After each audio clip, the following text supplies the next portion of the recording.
I see everything. No point in making any more trouble for myself than is necessary.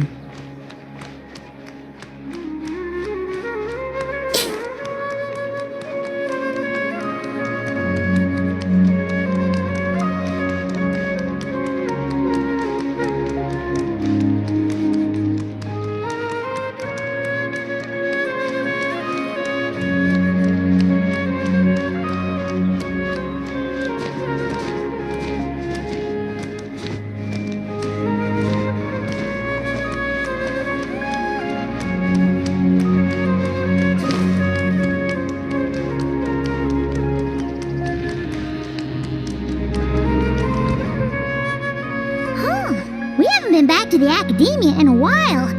It hasn't changed much, has it?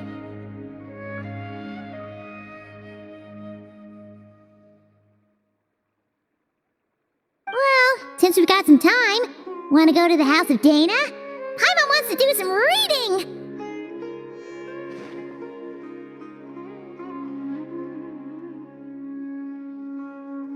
Ha! So you noticed! Well, you're too late. The Paimon you know and love is no more.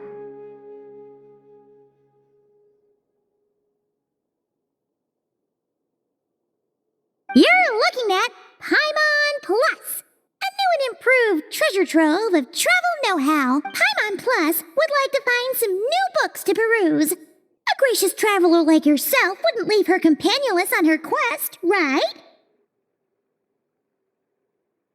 Come on, this way!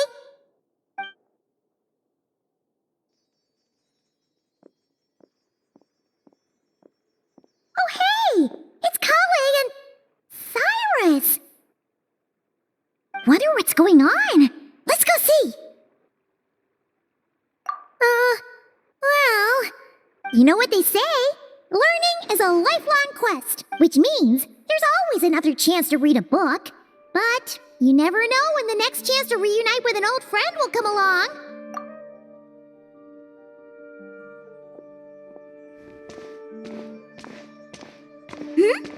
Traveler, Paimon, you're back in Sumeru? Oh, hello, you two. It's been a while. Looking to spend time with some old friends? Yep. We saw some familiar faces, so we came to say hi. Ho ho! Excuse you, associating me with that woman. And if you're going to remember me that way, you should at least mention my tomato growing skills. So he's mad about the Zaha D part and not the old man part? Well, Paimon's glad to see you in such good spirits, Cyrus. Must mean things are all good here in Sumeru. Ah, well, it's quite all right. I'm not the type to take offense at that kind of thing.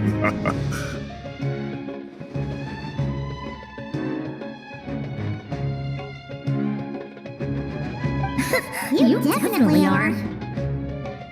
Anyway, what were you and Kale chatting about just now? Ah, that. Well, it was quite a spontaneous meeting.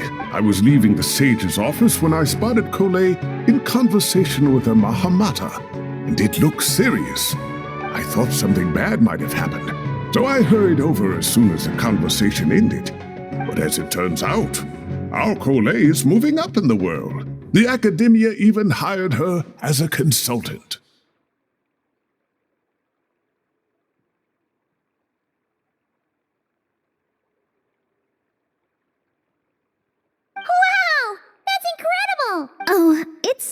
nothing. Really. Look at that, so humble.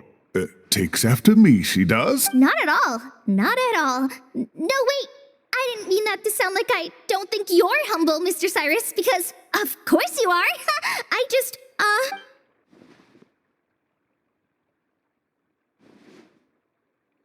Oh, well, I wouldn't even call myself a consultant. I'm just helping out. Now that the new semester has started, a lot of students and scholars are doing fieldwork for their research, but it can be dangerous for those who don't have a lot of experience in the wild. So, the academia is planning to establish an agency that provides guidance on outdoor survival and rescue for people who need it. Oh, Paimon gets it! So, you're here to explain rainforest survival as a representative of the forest rangers. Yeah, pretty much. Of course, when it comes to tips on deciphering mechanisms or defeating monsters, that's for people who are far more senior than me to handle. And speaking of which, since we're short on manpower, the person in charge at the academia said we're still accepting newcomers. If you're interested, you're welcome to join and share your insights. Ah, seizing the moment. Well done, Coley. Recruiting someone as capable as the Traveler is a great idea. Oh, and just between the four of us, the academia has set aside a generous amount of funding for this project. Well, since Collie's thrown her hat in the ring, we should help out too. What do you say, Traveler? Great! We're all supposed to meet up in Aru Village later, so I guess we'll regroup there. I was kinda worried, since Master Tainari isn't around to help this time, but now I feel much better. Yeah, even if you don't trust the academia's eye for talent, you can trust ours for sure. And mine, of course. I have as good an eye for people as I do for tomatoes. Well, there you have it. Thanks, everyone. Oh, speaking of Tainari, how are things with him and the others? Good, thanks. All the forest rangers are doing great. Oh, but Master Tainari did mention that Sino and Sethos were heading to Gandharvaville. I'm not sure if it's for work or something else. Knowing them, could just be to play some cards. I'm not sure. Apparently Sethos is bringing someone else with him too. But with my academia commitment, I didn't have time to ask for more details. Huh. Well, now Paimon's curious. Should we go check things out, Traveler?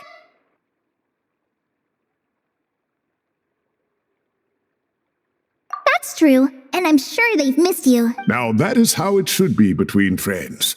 Getting together to play cards or enjoy a meal. Yet here I am, stuck with Nephis, who only ever calls to talk about research.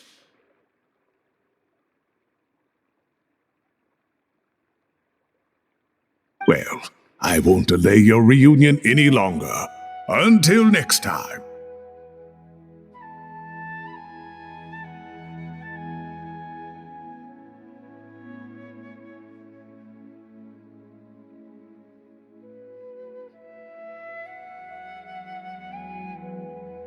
Goodbye, Mr. Cyrus. Take care. Alright, I should probably get going too. See you later, guys. Come find me in Aru Village when you're ready. Looking forward to seeing you shine, Collie.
What they say is true.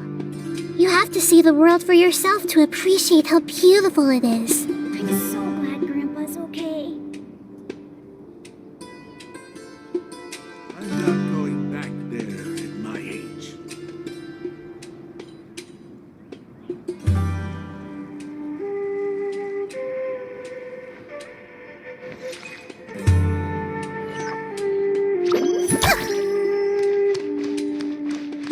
I'm so glad Grandpa's okay.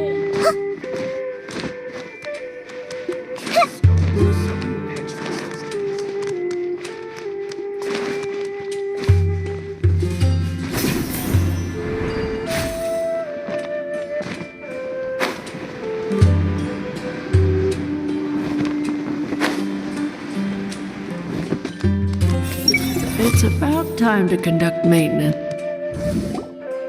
Traveler, Paimon, over here! Welcome to the home base of the Fieldwise Center. As you can see, the core projects are already up and running, so we can get to work at any time. Huh. This feels like one of those places light novels talk about. You know, the adventuring hubs where rookies gather to take quests and stuff.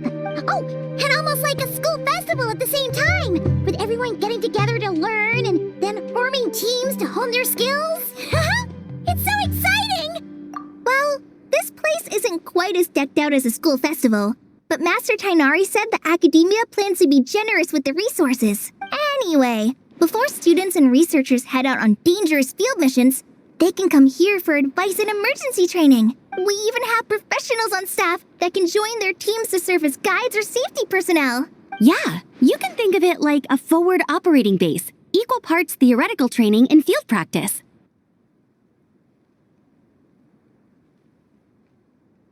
We'll familiarize new recruits with potential challenges in the wild and take them through drills so there's no reason to panic during the real thing. Amber, you're here too?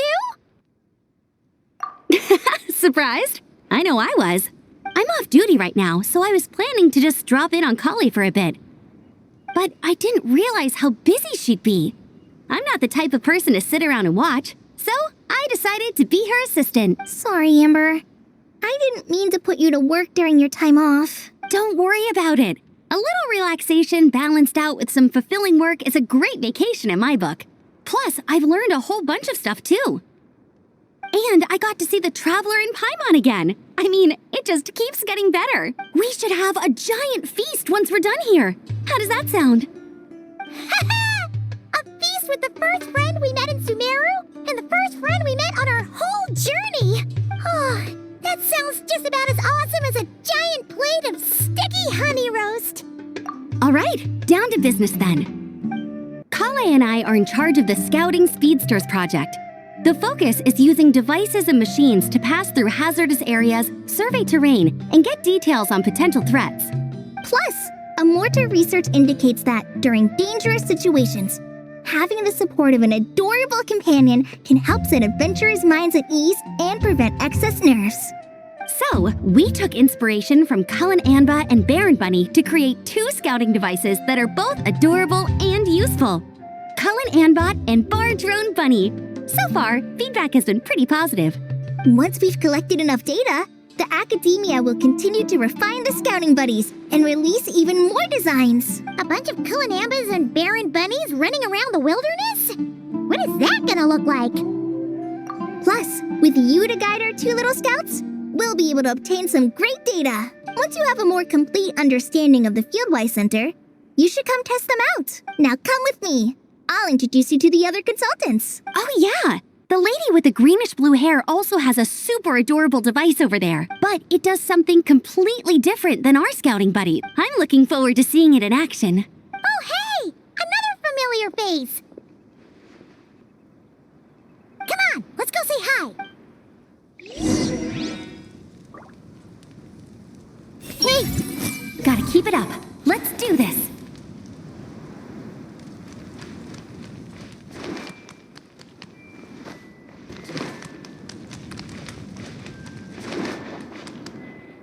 Everyone hold It's really that popular? It's really that popular. The internal locomotion mechanism is clever enough, and the execution on the terrain recognition, remote control, and weight detection modules isn't bad. But the appearance... It might as well be a doll for a child. No, this won't do. Madam Farzan, great news! The Traveler and Paimon agreed to join! The Fieldwise Center just leveled up big time, huh? Hello, Madam Farzan. We're here to help. Well, look who the cat dragged in. Excellent job, Kale. Snagging 2 top experts with undeniable adventuring expertise. Now the League won't be able to say a word, no matter what kind of feedback I give. Now tell me, what do you think of this puzzle, pal?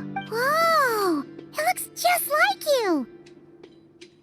It's a collaboration between my juniors in the Haravatat Darshan, the Puzzlers League, and the Synopsium on Ruin Mechanisms. Clearly, the technological aspect is quite advanced.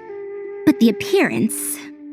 It couldn't be more childish. You should have seen Anise, defending this design choice with more passion than her thesis. Young people these days.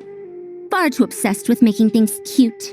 Paimon kinda likes it. Kali and Amber were just saying how cute companions can help adventurers stay calm. With a doll that looks like you by her side, Paimon thinks she could go adventuring in a super dark ruin and not even get skinned. Well, that line of thinking does have merit. And I suppose choosing this particular appearance is a sign of their respect. For me. Still, there are adventurers who place greater emphasis on reliability and technical composition. People like that don't just want their devices to be able to survive an avalanche, but to look the part. And for their appearance to reflect the high-tech composition. The fluffiness of this puzzle pal, on the other hand, doesn't give the impression it would be a reliable or formidable device. The appearance may even be distracting. Now picture this. A thick metal casing, square in shape, with a matte finish and openings to showcase the complex technical composition. That would have much more visual impact. I'm the perfect example of this. I have a youthful appearance, and so people question me on occasion. If I had a head of white hair instead, things would be different. Really? Then you want Paimon to talk to them? She has white hair. What? No! That's not the same thing. I didn't realize you had such strict views about this, Madam Farzan. Huh? So, even you prefer this version? Well, if that's what you really think, then fine. You'll have to come back and test it out on some puzzles, Traveler. I'll rate your effectiveness in using the device and come up with a user manual based on your performance. As for improvements to its appearance, long-term observation is required, so I'll put that aside for now.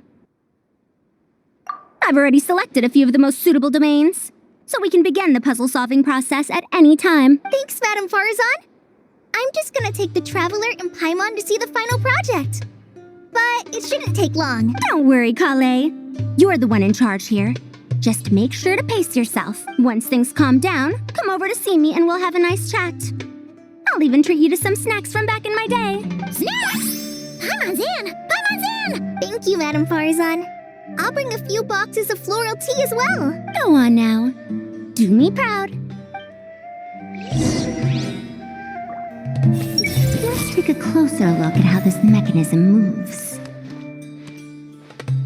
Hey, gotta keep it up. Let's do this. Everyone, let's take a closer look at how this... This last one is a long-term project we're calling the Security Division. Thanks to General Mahamatra Sino, we've been able to bring Dia on as the instructor and Candace as the coordinator.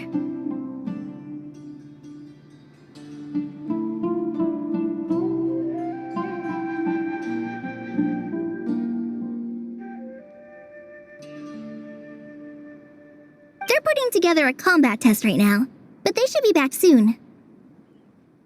Hey, looking for us? I guess we showed up right on cue then. Wait, the Traveler and Paimon are joining as well? That makes things a whole lot easier. Sorry for keeping you waiting, everyone. But we managed to bring back some good intel.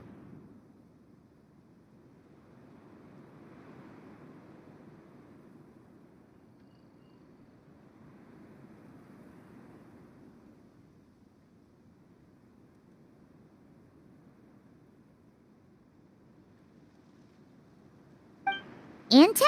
Huh, this is starting to sound intense. Of course. What better way to protect the students than to sweep through the desert and rid it of all potential dangers? Not a bad plan, right? You in? Not the best time for jokes, Dia.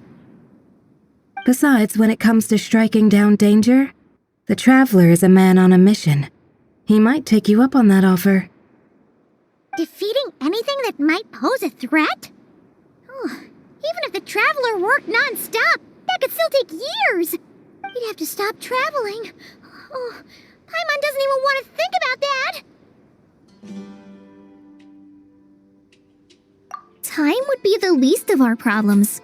Some dangers aren't visible to the naked eye, like the scorpions burrowed underground or the terrifying raptors sleeping in the trees. You can't get rid of them until they jump out to attack you. For situations like these, we'd have to combine Madame Farasan's recommendations with Amber's approach to scouting, calculating our chances of encountering enemies and our expected operation times.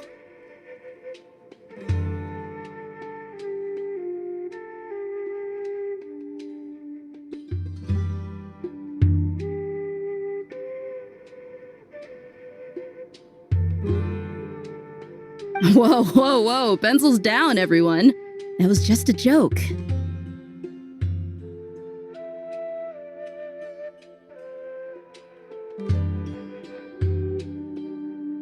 The security division's goal is a lot simpler, actually. We're just here to ensure that fieldwork teams include trained combat personnel.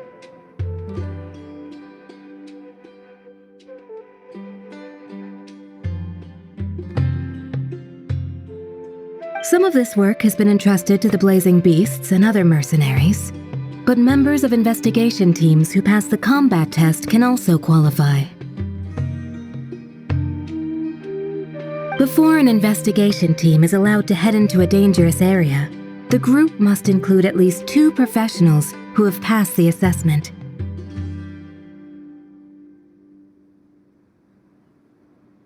And Dia and I were just out collecting intel on the best place to hold the test. We found a domain filled with monsters and bandits of all levels. Hopefully, they don't mind us borrowing their stomping ground for a bit. It'll only cost them a few smacks on the head.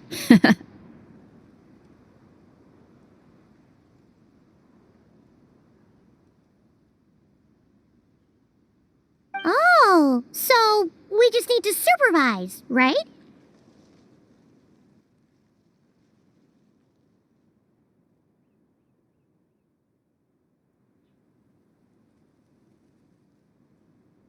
That's right. Participant safety is our utmost priority, so we'll organize a group of capable personnel to take it in shifts.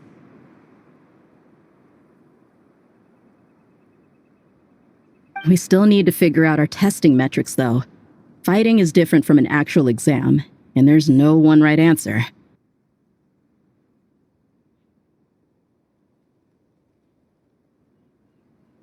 Mercenaries like me, we all have our own style.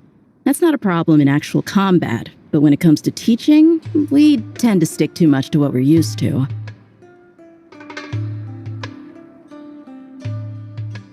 So, we need someone to give us a baseline. Someone who has the experience, but also takes a more flexible approach in combat.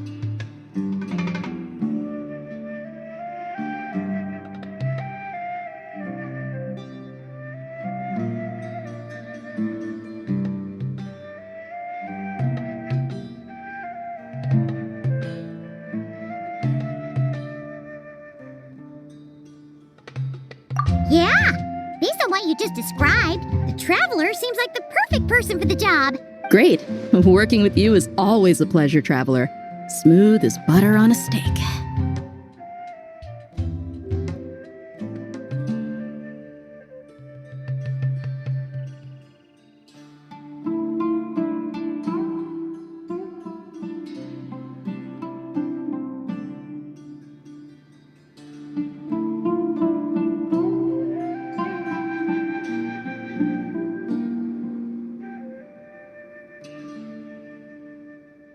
Don't forget about compensation for the Traveler and Paimon, Dia.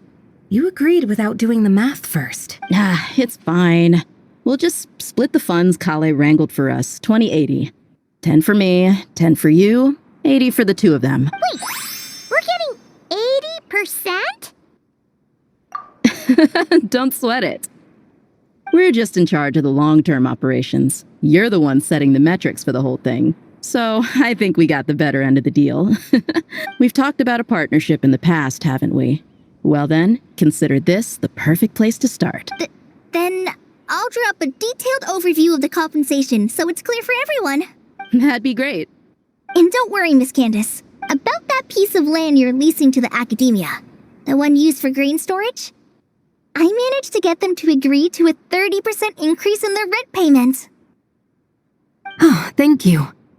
Those funds will go to fixing up some of the village facilities, which should make for a more comfortable experience when investigation teams stop there in the future.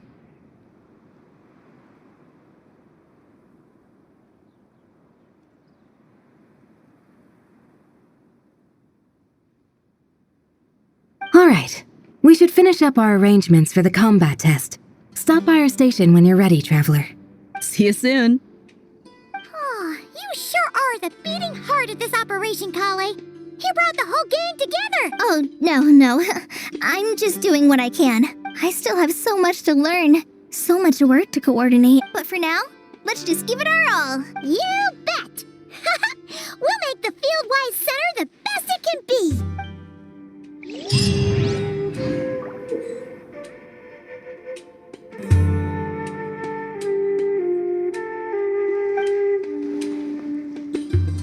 I see everything. I bet Dia is going to ask me to get drinks after this. I'll just propose we drink tea with dried or powdered fruit instead. I should invite Candace out for a couple of drinks once this is all over. Is she gonna agree, though? That's the question.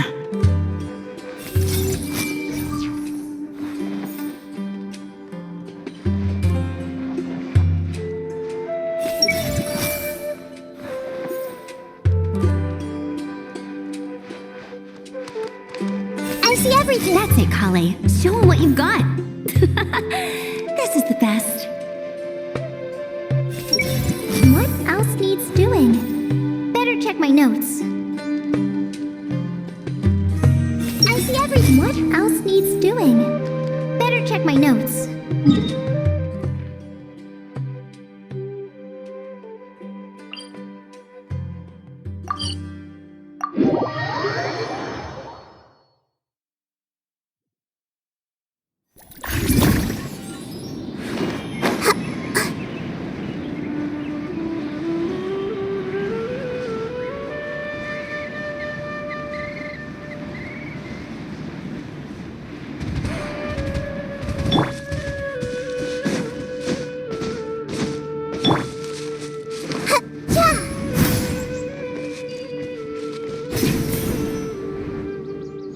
Tainari's place. Tainari's place.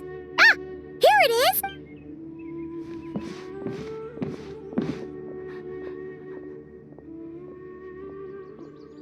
Sino! Sethos! Looks like the whole gang's here. Oh, and Layla's here too! But, oh, she doesn't look too good. Did something happen? Ah, Paimon, Traveler. It's good to see you. I'd welcome you like a proper host, but I'm a bit busy at the moment. Apologies. No need to look that worried. My observations indicate Miss Layla's condition has improved quite a bit. There's no danger to her mind. She's just fatigued and needs some rest. Excuse me for a moment while I blend some calming incense. I'll let you two explain the situation. All right. What happened was, Sethos and a few members of the Temple of Silence rescued Layla, who was out in the desert trapped in a state of delirium. She had to be rescued? Oh, that sounds bad. That's all you're gonna say about it, Sino? I mean, we don't want people jumping to conclusions. That's all I can say about it. The person involved is unable to explain what happened to her, so we're limited in what we know.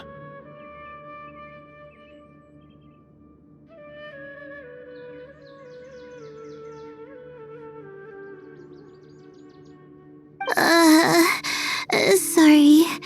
My head still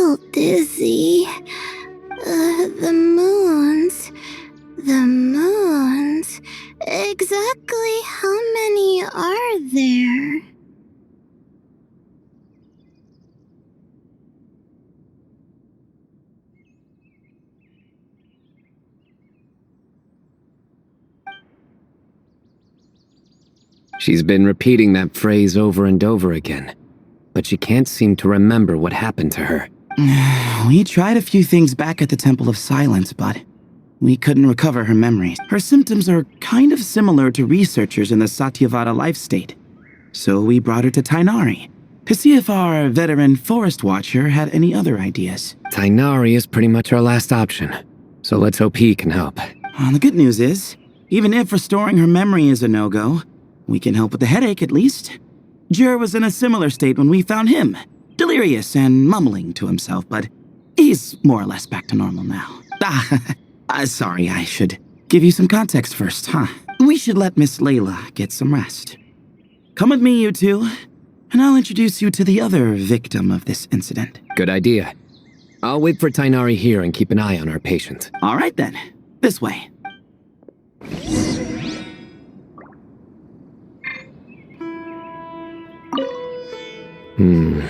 Something strange is going on.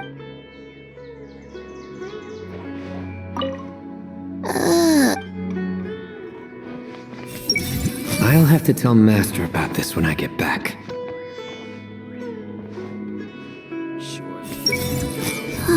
How many moons are there in the sky?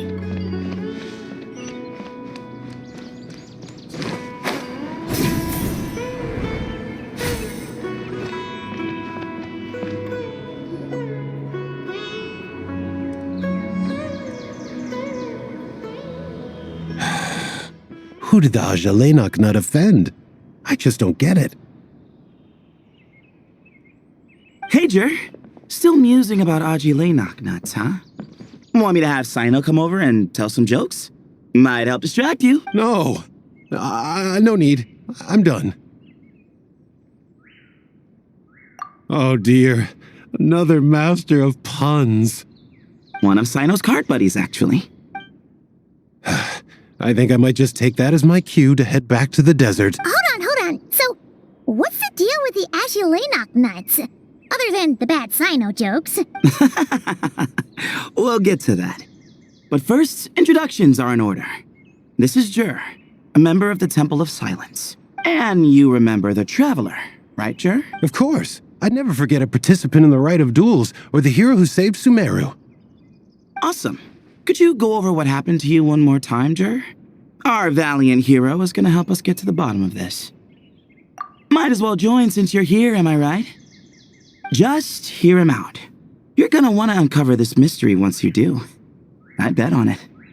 Well, I was on an expedition in the desert not too long ago when I got caught in some quicksand. Later, it became obvious it wasn't normal quicksand because instead of sinking to my death, I fell into an undiscovered ruin.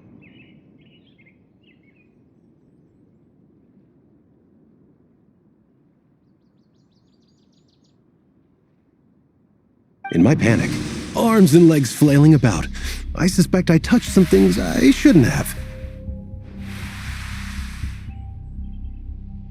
Because in that brief moment, an enormous amount of information came surging into my mind.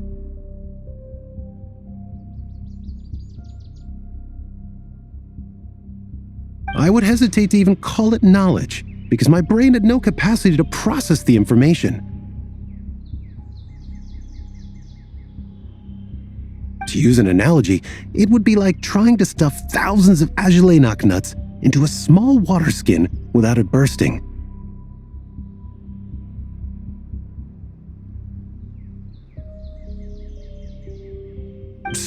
Sorry again with the Ajilenok nuts, I know.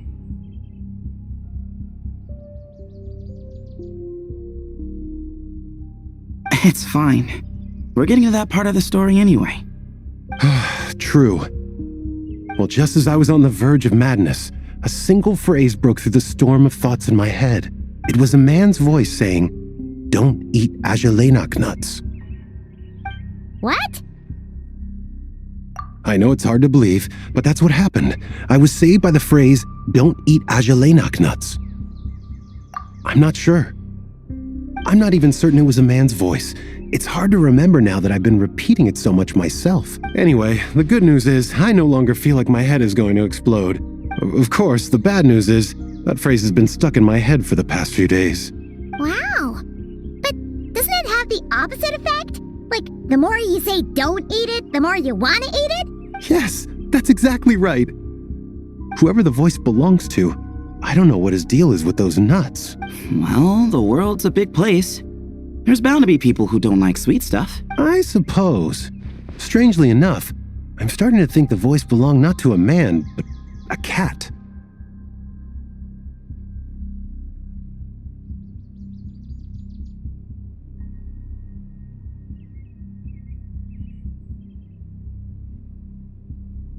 A cat? That's the question, isn't it? What would a cat be doing in an abandoned ruin like that? Just as my mind was reaching its breaking point, I could have sworn I heard the sound of a cat guiding me to exit. But when I came to, all I saw was endless desert, and Sethos shaking me in a desperate attempt to wake me up.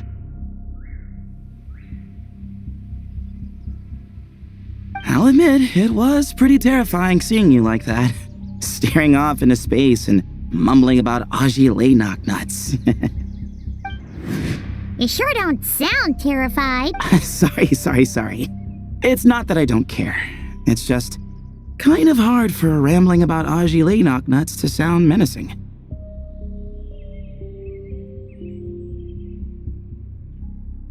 Now, what Layla was saying, on the other hand, that is much creepier.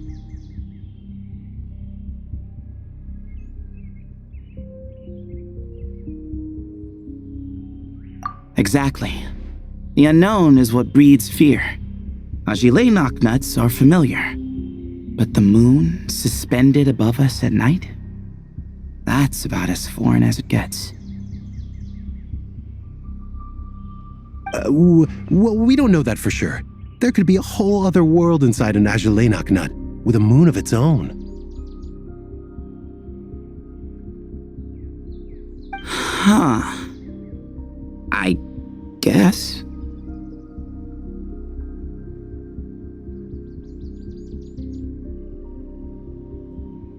Aji nuts are not to be underestimated. Right, yeah, of course. Won't catch me disparaging the mighty Aji nut. No, sir. Huh. So, a similar thing happened to Layla then? Yeah, I think so.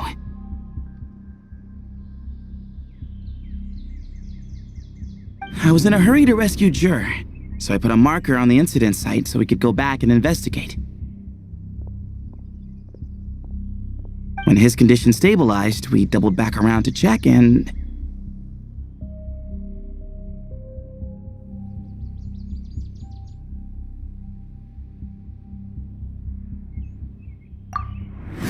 Exactly.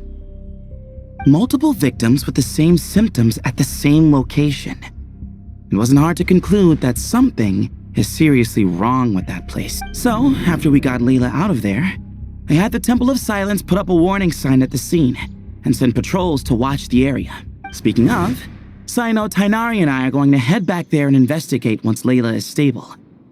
So, as per usual, you're here just in time. That's for sure.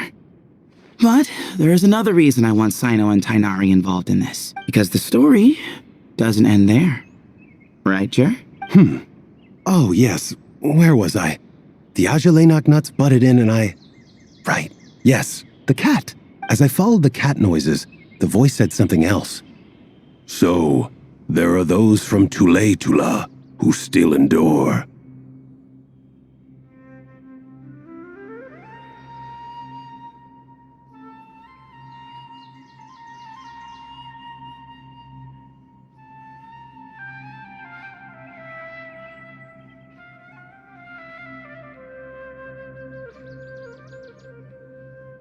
I thought that was strange, of course, because, well, was the voice referring to me? Records of my ancestry are rather sparse, so I'm not sure if my bloodline even traces back to that place. That's right. The Temple of Silence's place of origin. And the home of Tainari's people. Plus, Hermanubis, who Sino and I both share a connection to, was one of the city's founders. As the temple's current leader, if something strange happens in the desert, It's my job to get to the bottom of it. But it turns out, a lot of people have a horse in this race. And I'm not leaving any of them out. See? Knew you'd join. But yeah, that's all we know about Jer's situation. Tainari should be done on his end. Let's head back and check on Miss Layla.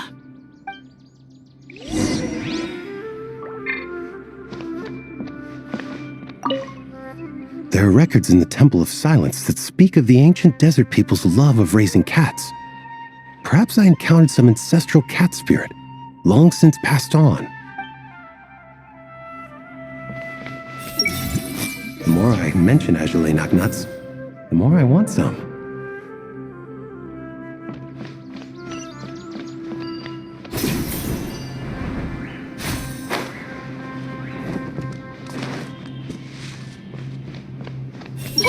Don't fully trust anyone except yourself.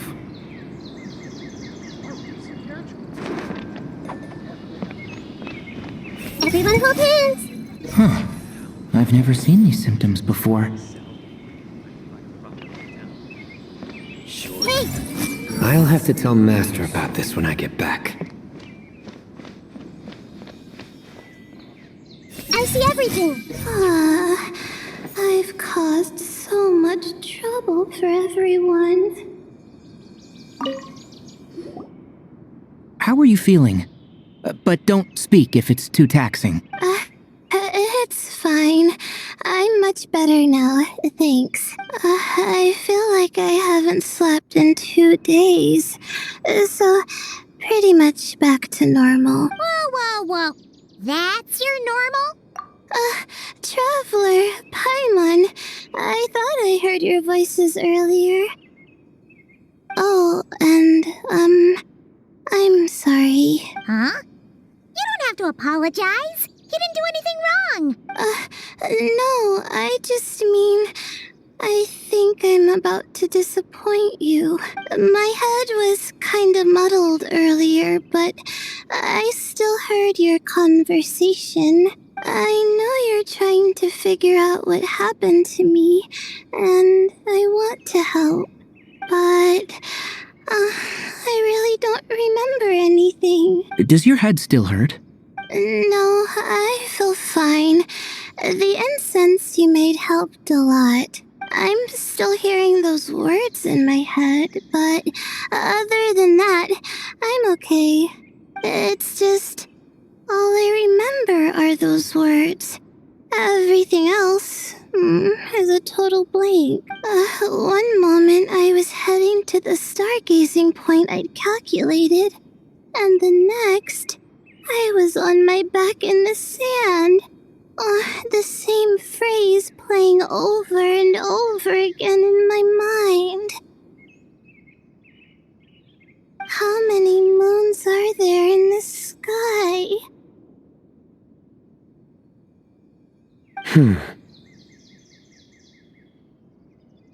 Sethos, did your friend Jer suffer from memory loss too? Not really. His memories are blurry, but there aren't huge gaps like this.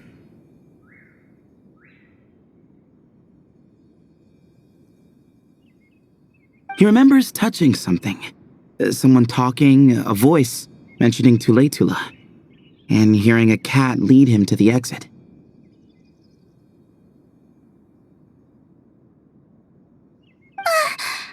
A cat. Did you hear it too?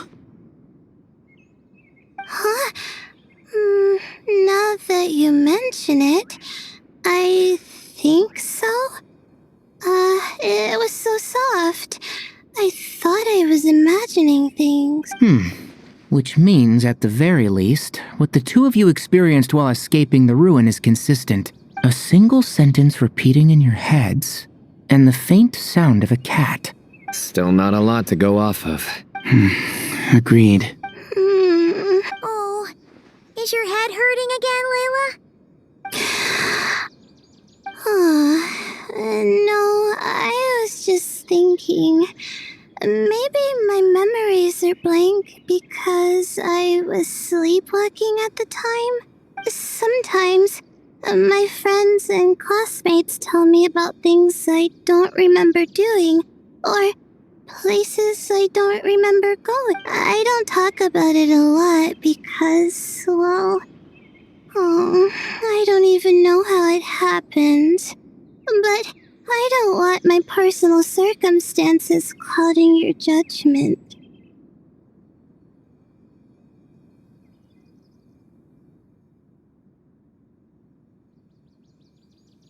So I, just wanted to mention that. Ah, I see. Well, thank you for telling us. But I don't think we need to dwell on that for now. We're gonna check out the site of the incident for ourselves, so that should help us come to our own conclusions. Okay. Then could I come too? I have to know what happened to me back there. Sure, but on one condition. You need to be in tip-top shape before we head out. If your condition isn't stable enough before then, I'll have to figure out something else. Of course. No problem. Well, I'm more concerned about Tainari. You sure you'll be alright in the desert? You say that like I'll evaporate on first contact with sand or something. Call it curiosity. If this concerns my ancestors, I want to figure out what's going on. Anyway, as long as I take things slow when the sun's out, I should be fine with the right preparation. Besides, it's a good idea to have a doctor on hand in case of emergency. So long as our doctor doesn't become the emergency. Well, if that happens, I suppose I'll just have to rely on the kindness of my entourage to haul me back home.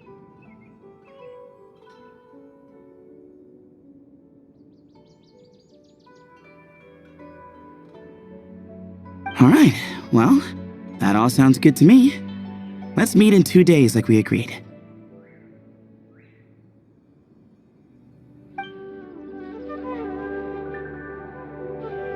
Jer and I are gonna head back to the Temple of Silence and do some research in the meantime. See you in a couple days. Sounds good.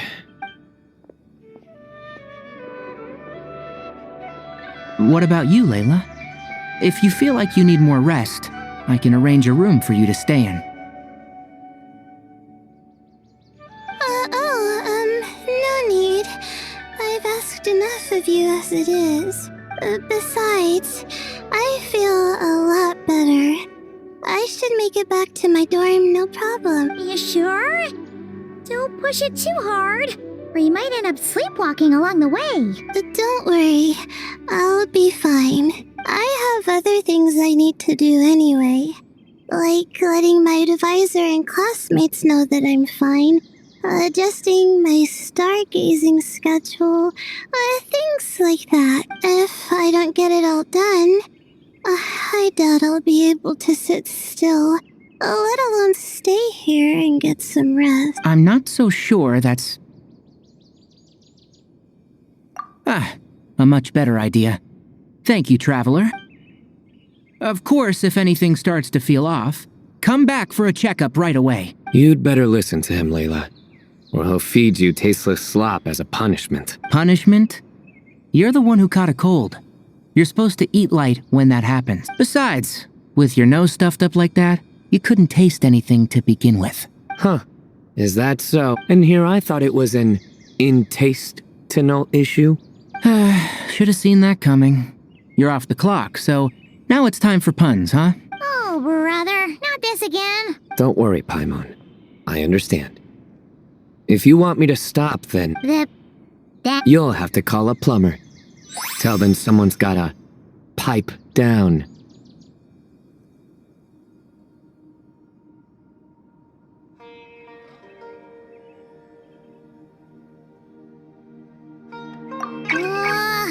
This is getting more insufferable by the second. Put a sock in it already, please.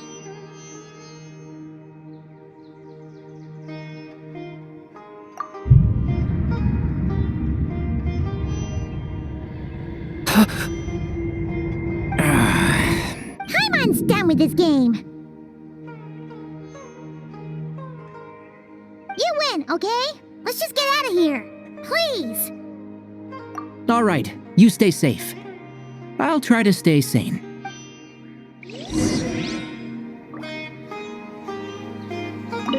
It seems your jokes have improved with practice, Traveler.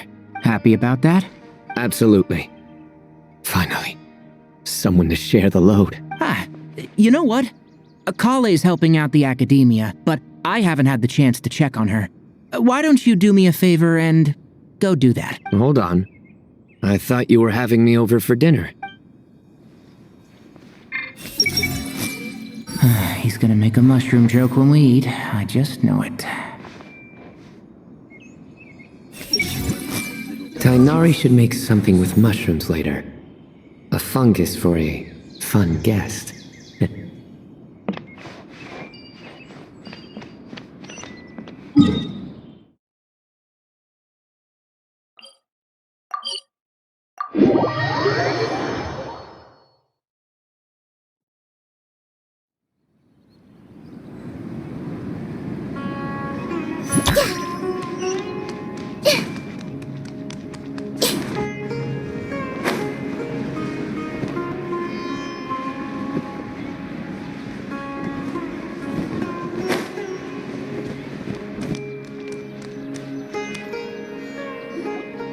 Moons. Azulenok nuts. Moons. Azulenok nuts? Are the moons going nuts? Oh no! Looks like Paimon's caught the brain bug too! She can't stop thinking about those two things! Oh, Paimon's gotta clear her head. But how? Aha! Got it! The cafe over there! Why don't we head over for a quick pick-me-up?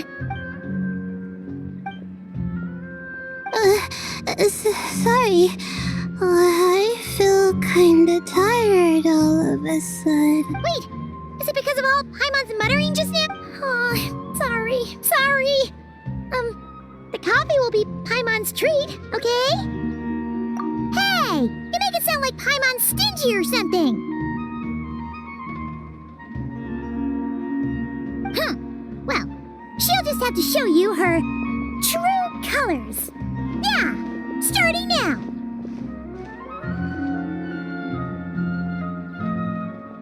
You sit tight and take care of Layla, Traveler. Paimon's gonna get us some snacks and coffee. Be right back. Don't go anywhere in the meantime.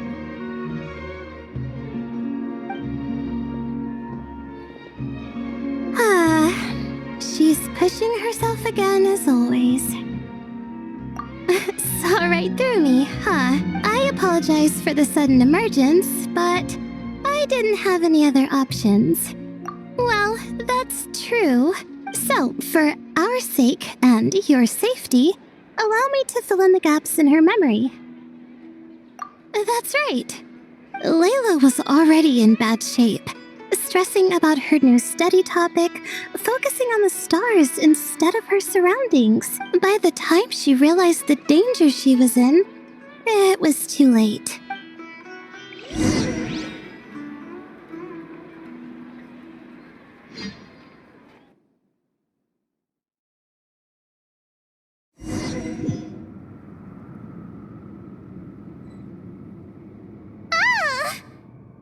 Quicksand near the ideal viewing spot? Wasn't expecting that. Looks like Layla's been under a lot of pressure lately. She hasn't been paying attention to her surroundings, but why would quicksand lead to a place like this? Well, all in all, looks like a common desert ruin. Guess there's nothing to do but try to find a way out. Oh, Layla, what have you gotten yourself into this time?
I think this door can be opened using the device next to it.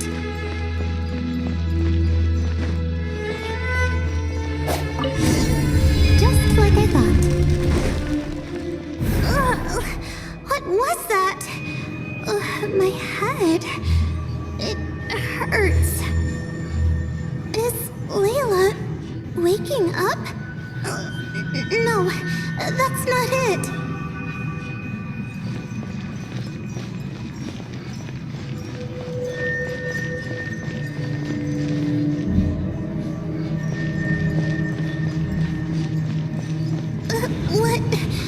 What's going on?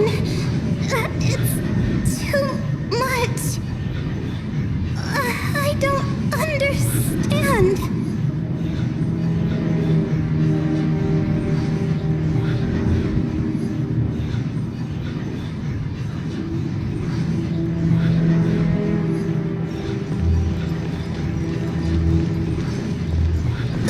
The ground is... Where am I? It's spinning.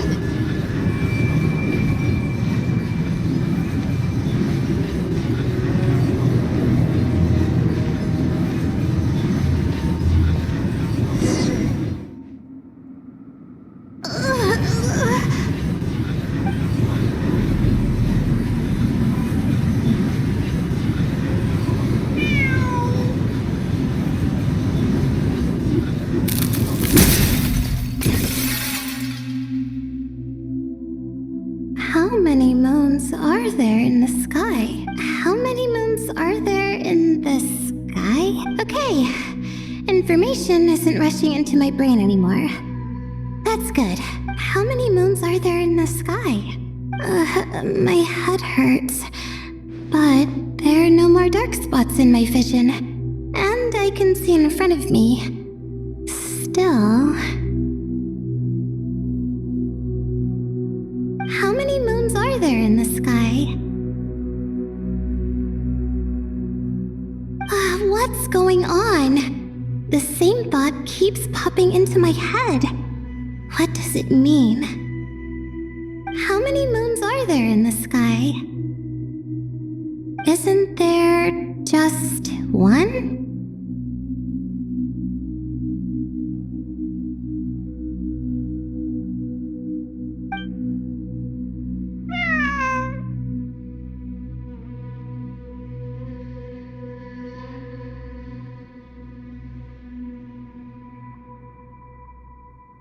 A cat?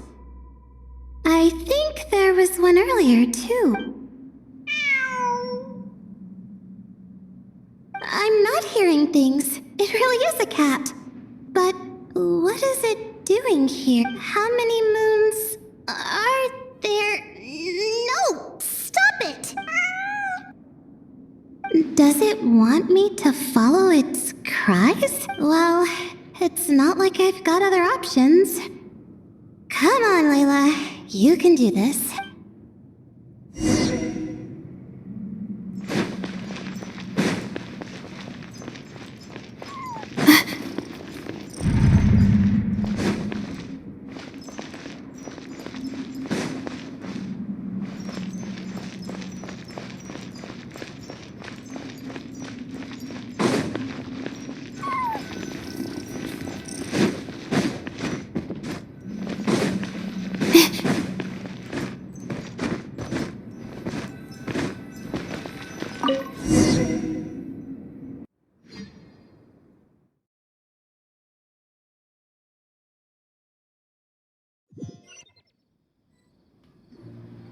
And so I followed the cat's cries to find my way out. It was quite a kind creature. It didn't even leave until the other me started to wake up. Thinking back, it all started when I touched that device. I've heard fellow students talk about it before. How the desert is full of objects that do strange things. Sometimes it's just a minor inconvenience. But other times, devices like that can cause massive trouble. Of course. I forgot how much adventuring experience you have. Still, carrying an umbrella doesn't mean you can't get soaked, so just be careful and stay away from unknown devices. No need to thank me. You and Layla are about to head into dangerous territory together. You need to be safe so she can be safe. Well, I think that about sums it up. And just in time. Your coffee's here. Traveler! A little help over here?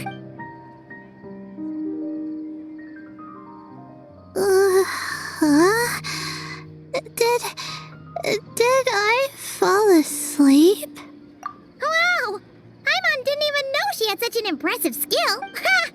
Does that mean since Paimon bought this coffee, it would just make you sleepier? A beverage that puts people to sleep. Better saved for work hours, I think.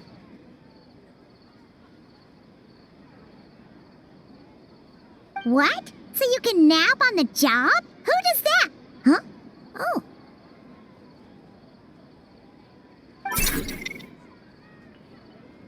Beep boop. Oops.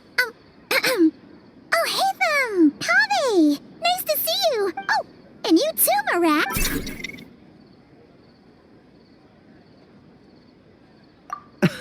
Sorry. Hope we're not interrupting anything. Miss Layla, you don't look so good. Is everything all right? Oh, I'm fine. I was sleeping just now, so I'm still a bit... I see. And we woke you, didn't we? I'm sorry. We shouldn't have been so loud. No, you didn't.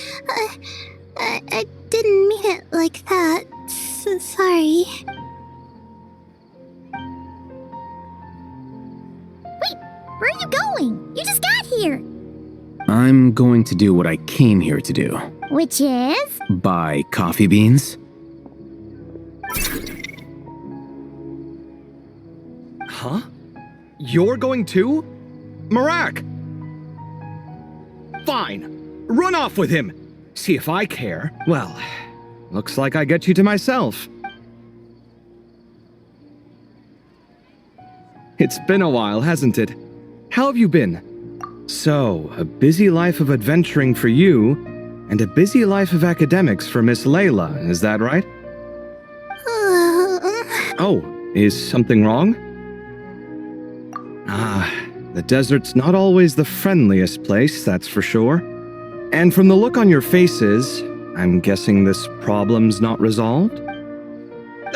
Don't force yourself to talk about it, of course, but I've worked on several projects in the desert before, so if there's anything I can do to help, just say the word. No, I don't have anything to hide. It's just complicated, so explaining might take time. Well, lucky for us, I've got that in spades. Yes, you have been quite sedentary recently. Excuse me? I've been going about work as normal, thank you. And, might I add, you do way less work than me. I do the amount of work that is required of me. Ah, yes. You and your stellar work ethic. The stuff of legends. No, now look what you've done. I've lost my train of thought. Where were we? The problem in the desert. Wait, you were listening earlier? Oh, we're giving the silent treatment now? Mature, very mature. Continue, Miss Layla. I'm curious as to how this incident unfolded. What did I tell you? This one doesn't have enough to do. Alright.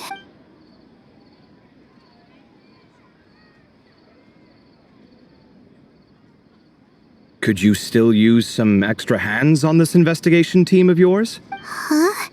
You want to join, Mr. Covey? That's right. I think my experience studying desert mausoleums could be of some use here. While Hatham's expertise in ancient languages could be helpful too. Besides, I consider you all to be my friends, and friends are supposed to help each other out. Wait, I'm involved in this now? Oh, please, I know you. Half the battle was over the minute you said you were curious. We couldn't stop you from joining if we tried. Well, you've got me there. Besides, this suitcase of yours has been jumping at the chance to volunteer for a while now. I imagine... You imagine? Mechanical life forms might also feel homesick from time to time. Huh. Now that you mention it, Marak's core was a component sourced from the desert. That could prove useful. You're sure you want to come with us? It could be dangerous. Oh, I'm sure. All the more reason to recruit as much help as possible. It's important to count on friends at times like these. Our pleasure. It's a plan, then. All right, we'll head back to our place to get ready. This one hasn't been on a trip in a while. Chances are, he doesn't even remember how to pack a suitcase. I'm not worried. It'll get done. Somehow. Would it kill you to help every once in a while? I do help. It's called moral support. Oh, of course. And I am ever so grateful. Goodbye, you three. We'll see you soon! Oh, and Kaveh, your coffee beans! You were too busy glaring at Al-Haytham, you almost forgot them!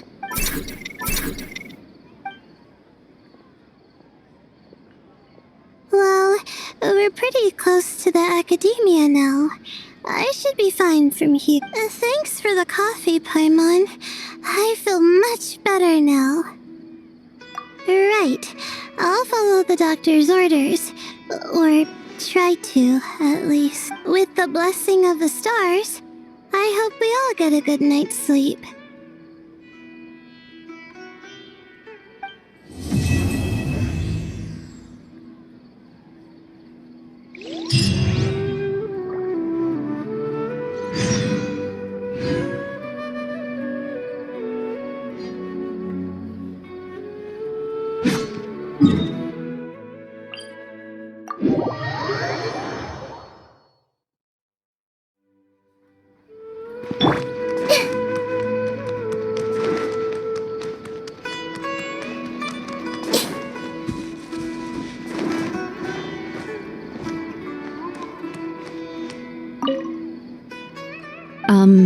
Miss?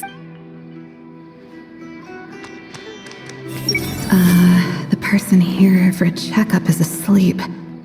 What should I do? Wake her up?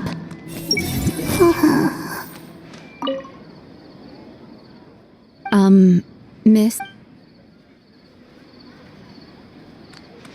These are the only things that still need recording.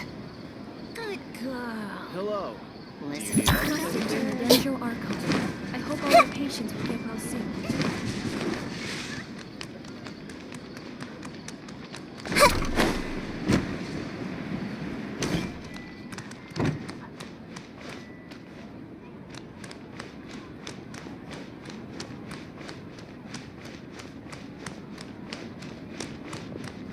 Hey!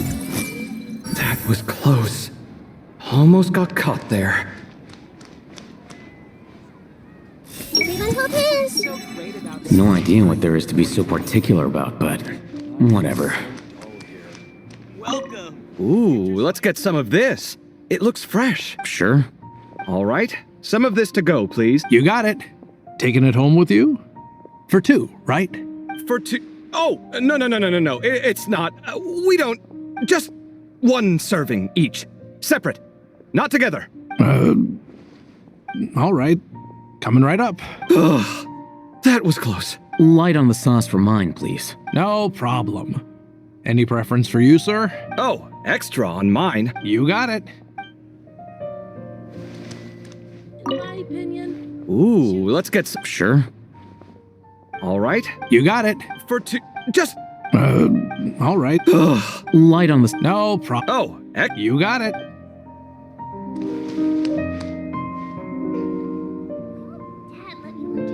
I've got great food and great drinks everywhere.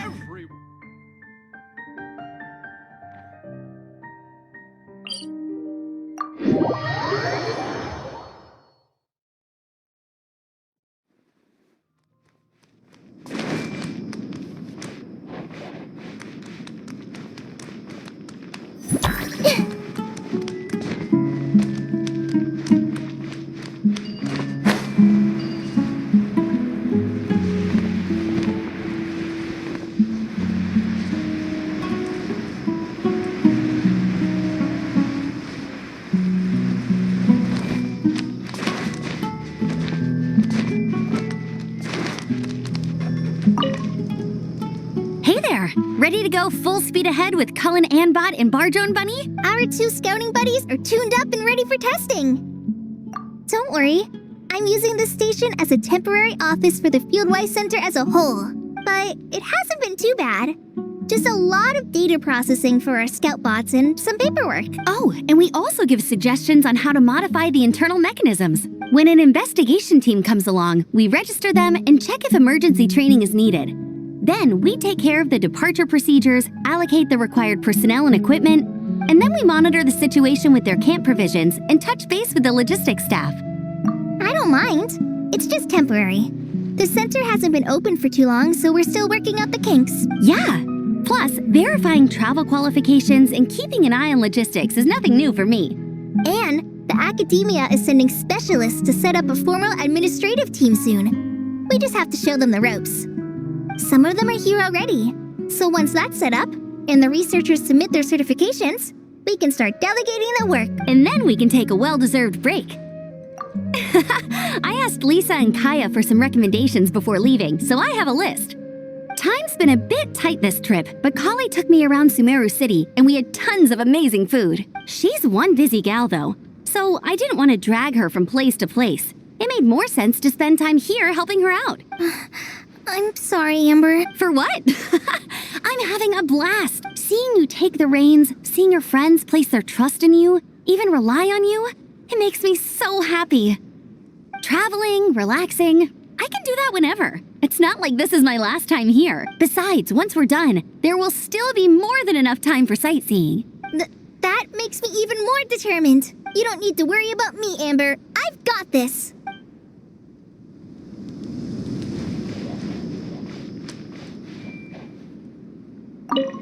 Oh, you're back.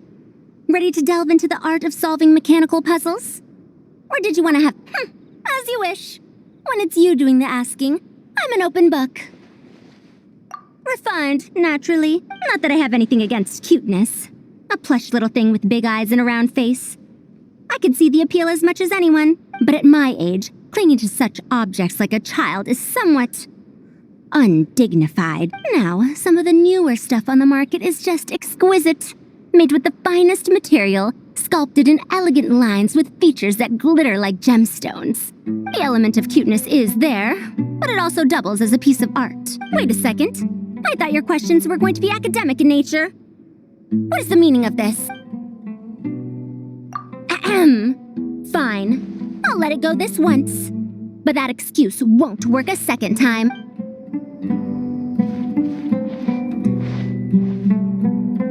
Oh, you're back. Ready to delve into the art of... as you wish. When it's you doing the asking, I'm an open book. Ah, a classic debate. I don't think this is a question that has a definitive answer. Not for me, at least.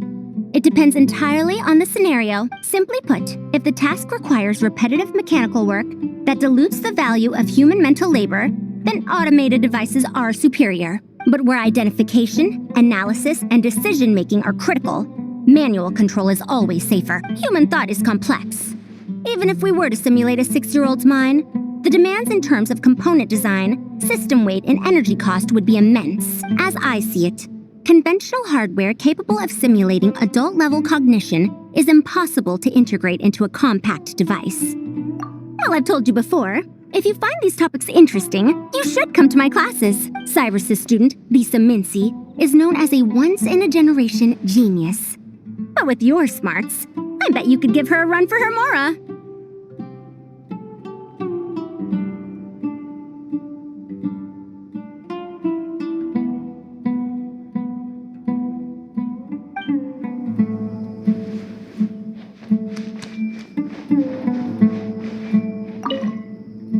Hey, ready to do some quality assurance on our test questions?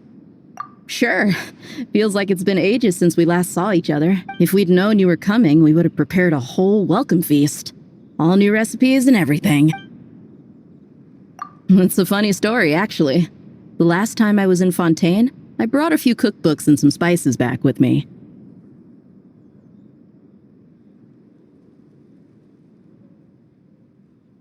Then, I gave them to Candace, and she went into full chef mode, coming up with all sorts of new things. Like Romaritime flour meat jerky mixed rice.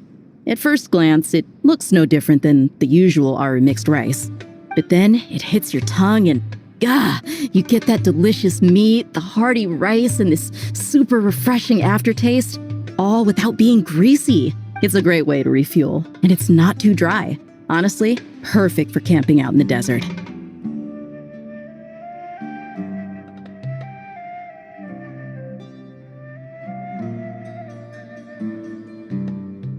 I'm not against improving traditional cuisine, within the bounds of reason, of course.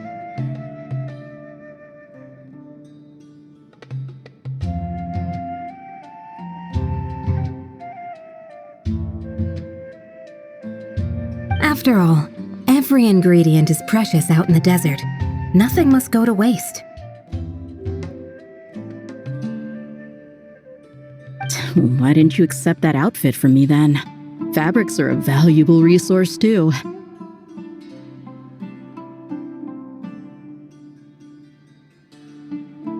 I mean, I know I'm pretty casual and not the most fashionable, I guess, but I had someone help me pick it out.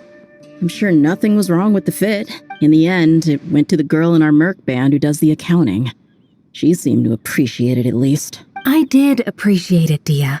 It was extremely thoughtful, but as the guardian of Aru Village, my goal is to blend in, not stand out. Besides, fine clothes should go to people who have an occasion to wear them. If your accountant is to represent the blazing beasts in business settings, she should have something to wear. That's why I recommended the clothes go to her. Oh, why didn't you say so earlier? I thought you just didn't like what I picked out. Well, seeing as the blazing beasts will be holing up in Aru Village for the foreseeable future, if you still want to offer something as thanks, you could bring us some bolts of cloth. I'm somewhat familiar with tailoring, and I could use them to fashion sand and dust-resistant cloaks for everyone.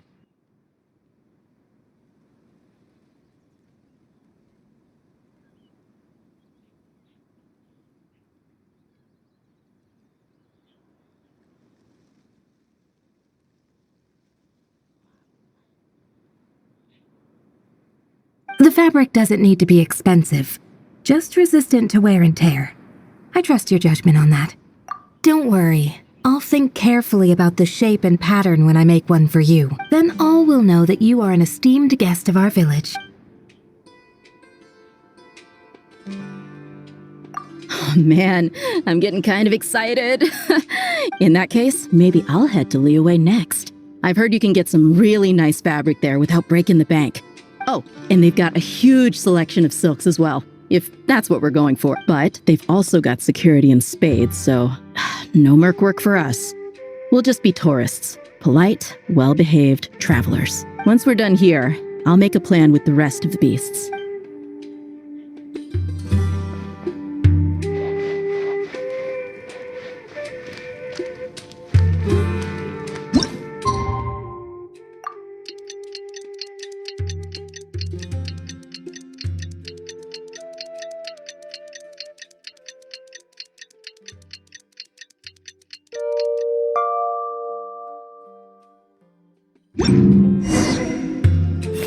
I know they're far more capable than an old man like me. But I worry all the same. The desert is ever unchanging. I hope it isn't too harsh on the young ones. Hey, what else needs doing? Better check my notes. I bet Dia is going to ask me to get...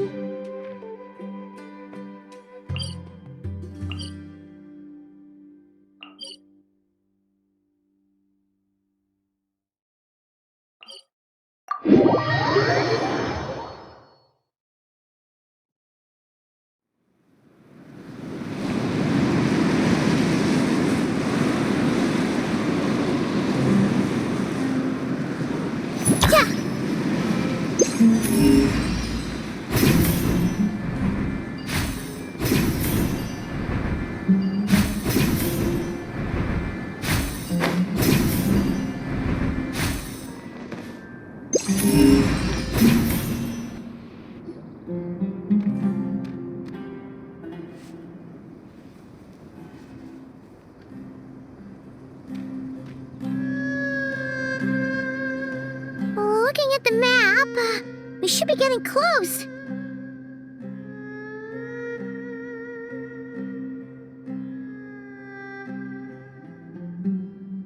Speaking of which, the closer we get, the more Paimon's heart feels like it's beating out of her chest.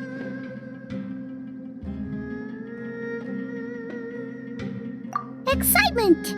Yeah, sure, that's it.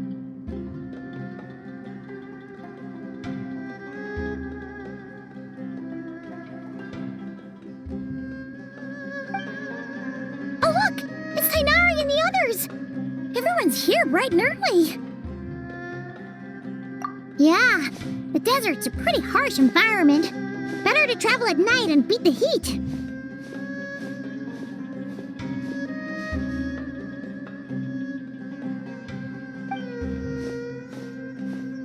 Hey everyone! We're here!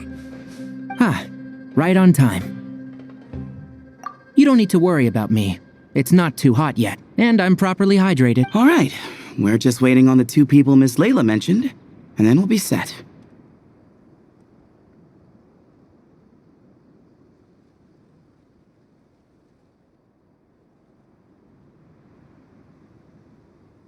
He's staying behind. If we don't make it back after a certain time, he'll be in charge of rescue operations. You can count on me. Nice! You thought of everything! Oh, and Cyrus said he'll be in Aru Village, so he's also available if we need help. Haha! Amazing! Having people to watch our back is making Paimon a lot less nervous. Yeah, I did. After hearing about what happened, my advisor gave me some time off to rest. So, my studies are on hold for now. Then, does your advisor know you're back in the desert to investigate? Yes, but I was only allowed to come after I mentioned that General Mahamatra would be there too. Haha! Quite the reputation you've got there, Sino. Something wrong? You haven't said a word this whole time. Are you in a bad mood or something? No. Being skilled with words also means being a good listener. I'm just reflecting on what you're saying. Oh, Hatham! Kaveh! Ha! Over here! Darn it. I was just setting up a brilliant... Yeah. I'm sure you'll find another chance. The important thing is, Our scribe and our renowned architect are here at last. High praise. But wait, why am I renowned and not him? He's just as famous as Sino, Dia, or Nilu. That just means your level of fame is even greater. How could a lowly scribe hold a candle to you? Lowly scribe? Please. All those strings you pulled to get those new books from the House of Dana?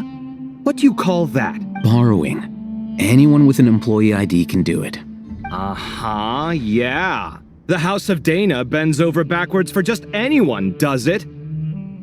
Send a report to Lesser Lord Kusanali then. Let her know someone at the Academia is abusing their position.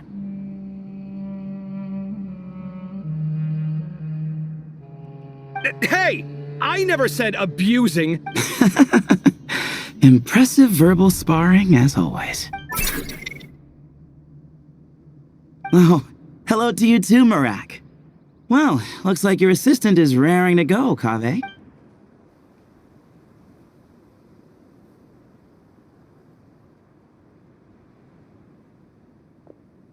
So, I say we get this show on the road. No sense delaying the inevitable. No need. We're in this together, remember? Sure. This is the entrance, yeah? Yes. Perfect. Then, if we're all set, let's get moving.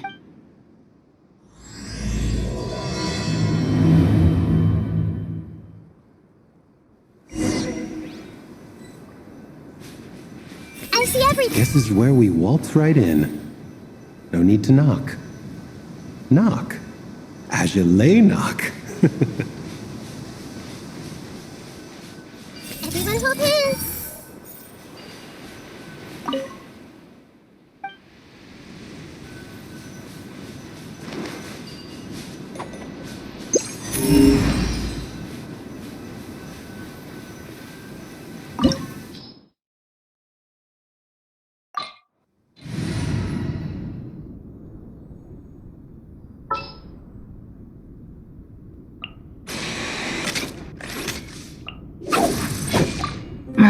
Don't tell me they did it again.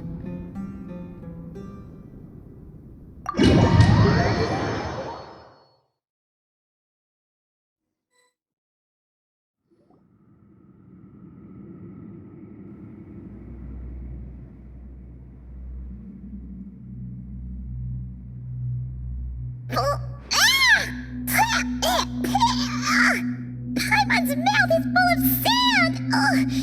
So that's what falling into quicksand feels like?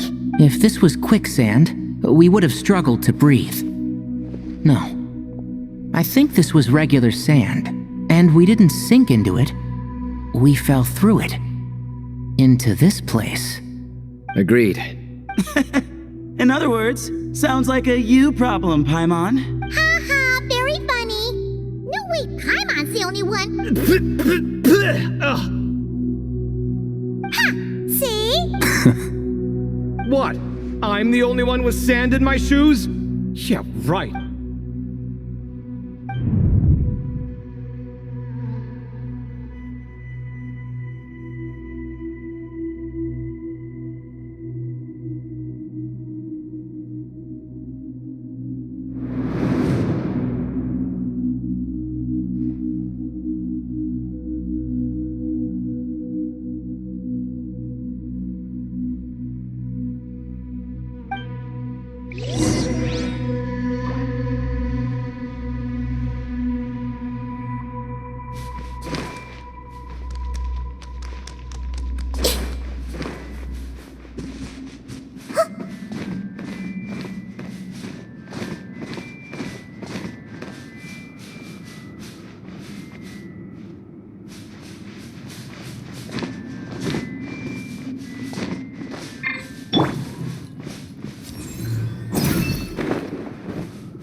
probably means he didn't run into any. Because we're just unlucky. Not the best sign of what's to come. He'll be fine. Let's just use up all our bad luck and we'll be golden.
Well, that goes without saying. Fair point. There's just one problem, though. The only way forward is through that door. Oh! Is it time to hunt for a key? Paimon loves this part. Don't worry. With our adventuring experience, we'll find it no problem. Let's get searching!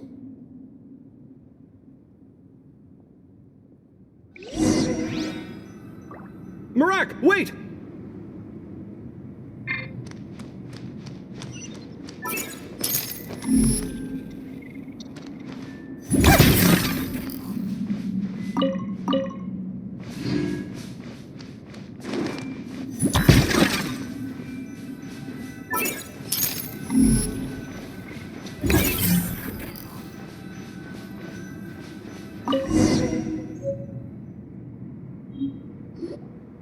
Marak, this isn't really your old home, is it? No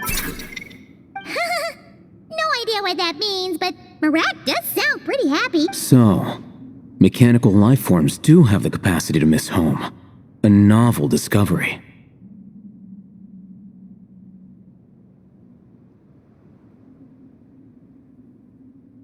Well, with Marat leading the way, we should be safe, right?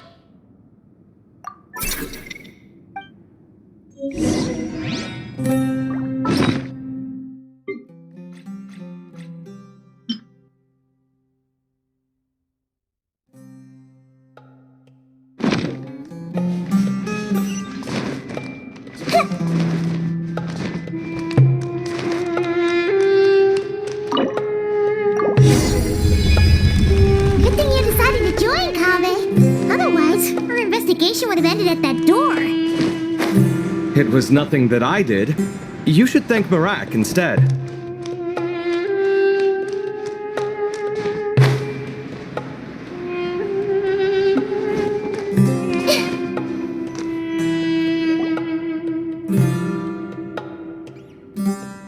Hold on. At this rate, Paimon's gonna lose her title as best guide to a mechanical suitcase. Aw, thanks. Hey, wait. What do you mean, useless? Well, no weird mental symptoms so far. I'll take that as a win. That said...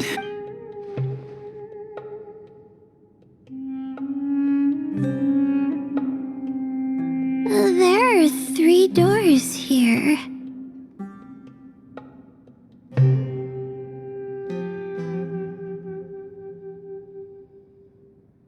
So, we split up.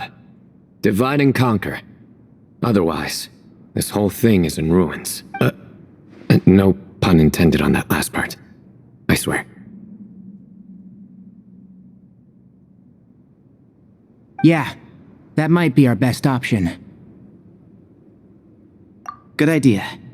And the minute things go south, we go back the way we came. Ooh, this is getting exciting! So, who's teaming up with who? Paimon calls dibs on the Traveler!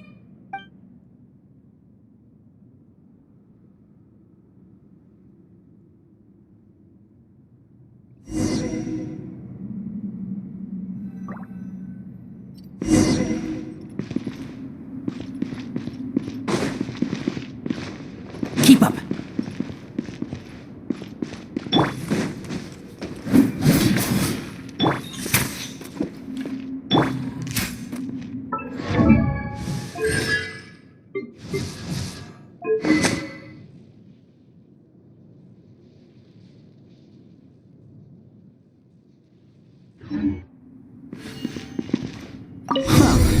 This takes me back. The last time we were in the desert together, the two of you came all the way out here to gang up on me. Oh? Sounds like someone's holding a grudge. Just what I like to hear. If you're still hung up on that last one, just name the time and place, and we'll have ourselves another thrilling... duel. Huh. What's with the awkward pause? Were you expecting me to stop you from saying something stupid? You two can have 1,000 duels for all I care, after we're done here. For now, focus on the task at hand.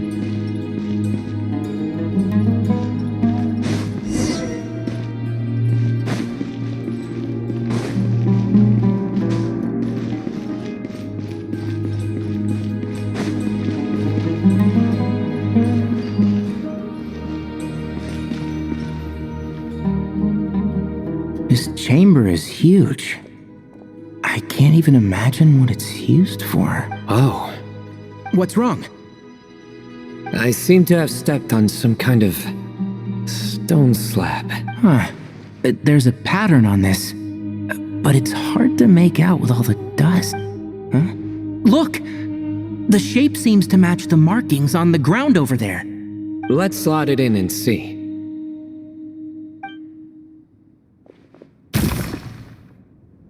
And we have a match. Looks like we need to find the other 3 broken slabs. Let's search the area, but be careful where you step.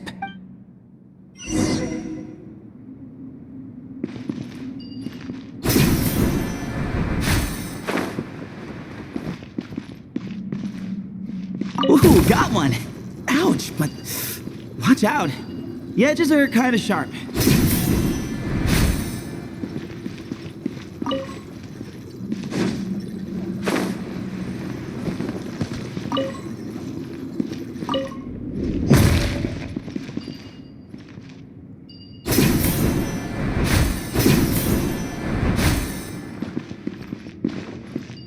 Got the 3rd piece.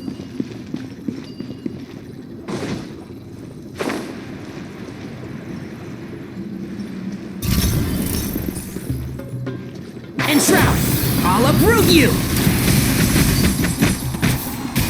Yeah.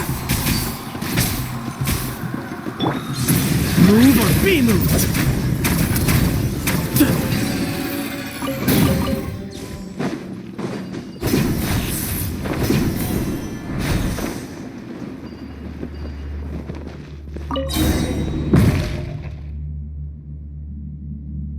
We just need one more. Huh. Look! A cat! Could it be the same one I don't think we need to worry about startling him. He doesn't seem afraid of people. Yeah. If anything, it seems like he wants us to follow.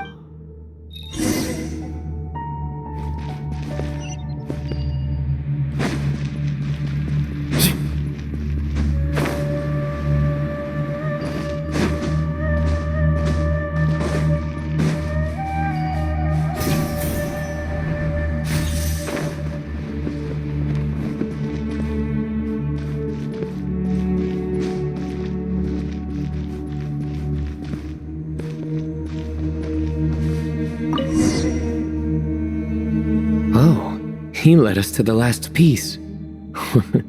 Who's a good kitty? I never thought I'd hear you say something like that. You've clearly never heard how the professor talks to his tomatoes, then.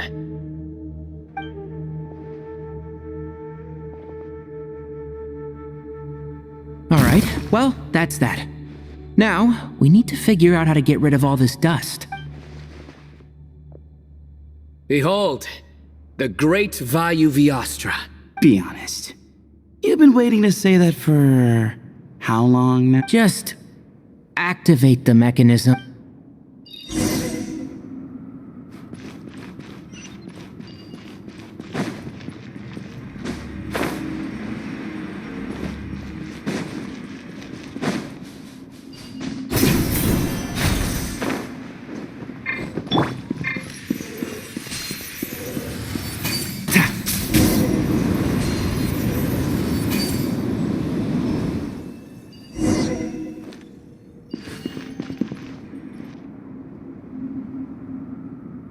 Huh, it worked.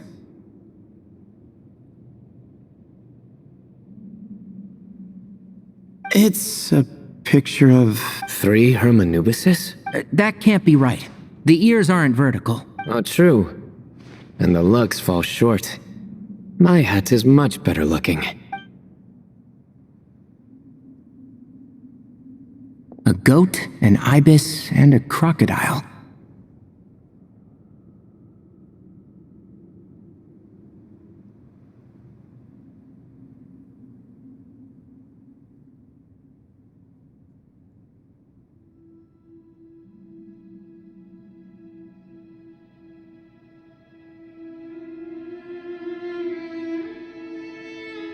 Oh, wow.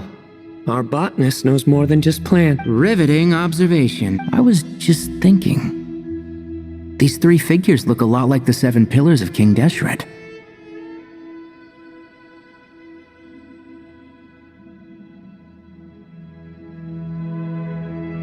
That's right.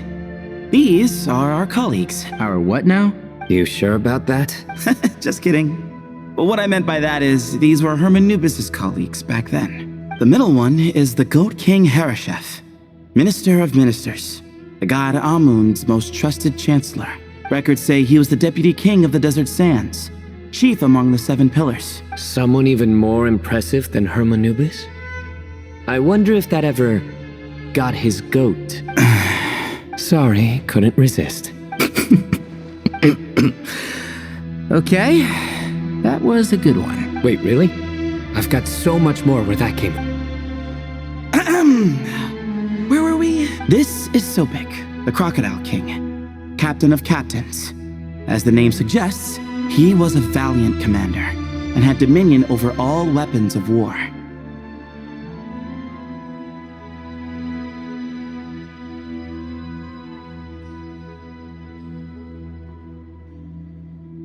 And finally, this is the Ibis King Thoth, scribe of scribes. Your memory's pretty impressive. I bet you're almost as good as me at memorizing cards. A scribe? Did he manage archives then? Like Alhaitham? Wait, that's all Alhaitham does? I never knew being an academia scribe was such a cushy job. Well, that's how his friend put it, anyway. But it does seem like he has a lot of free time. Well, I don't know much about the academia, but I'm sure the Ibis King had more responsibilities than that. The temple's records say he represented the wisest aspects of King Deshret, inventing the desert script and arcane arts at his king's command. He must have been quite the impressive man then. Or creature, depending on how you look at it. Still, why are these 3 the only ones represented here? What about the other pillars of King Deshret? Maybe because the 3 of them were extra close? Huh. Kinda like us. Oh yeah! Maybe we should have someone inscribe us on a commemorative stone slab too. Or we could just take a picture. It would serve the same purpose. Anyway, no more distractions. Huh. Doesn't it look like there's writing carved into the corner? Huh. There is. And it's in the ancient desert script too. Looks like the Ibis King left you some homework. Give me a sec. I'll try and translate it. The ministers are unvirtuous. The scribes, unwise. The captains, unworthy. My end is not humanity's end. hereby bestow upon you all a far side of eternity.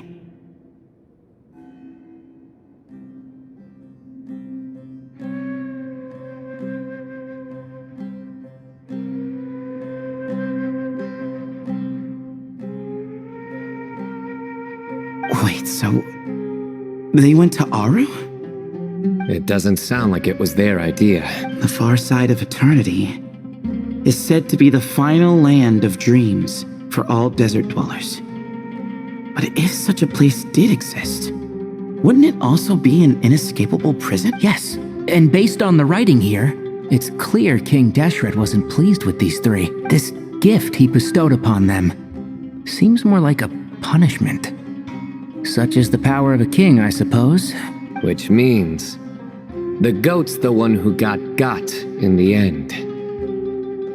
Huh. Yep, not as good the second time. What? Well, looks like that's all we can learn here. Should we keep going? Yes, no time to waste.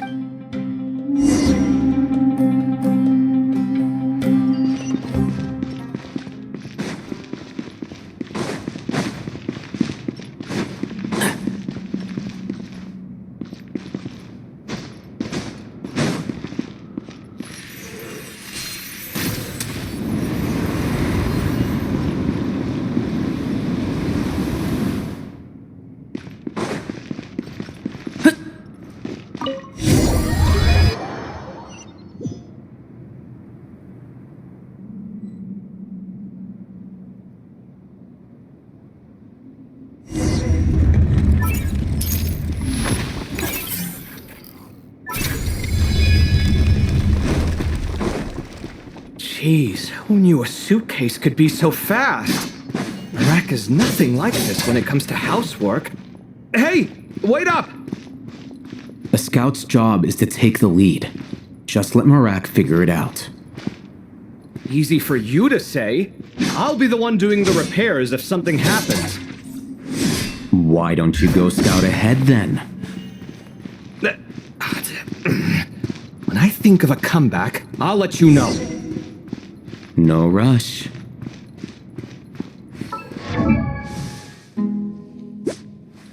Wait. Huh?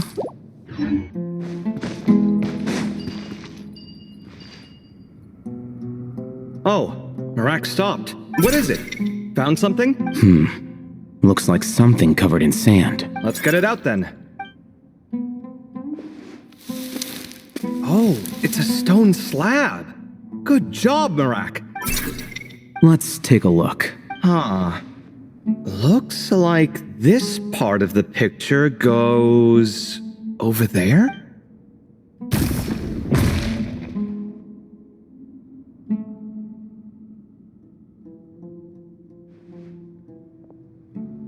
In that case, there must be other pieces. All right, and let's look around. Hey! Why are you sitting down? I thought Marak was helping. Oh, so you do know what that word means. Great. Are we supposed to just sit back while Marak does all the work? No, I doubt you could do that. Exactly. But I can.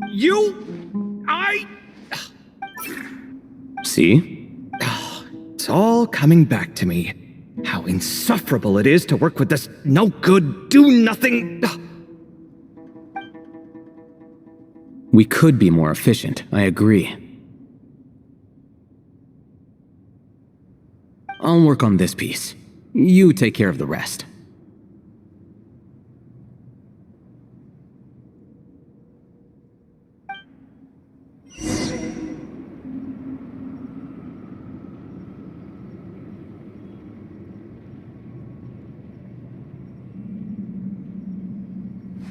Wait. Huh? No. Found one!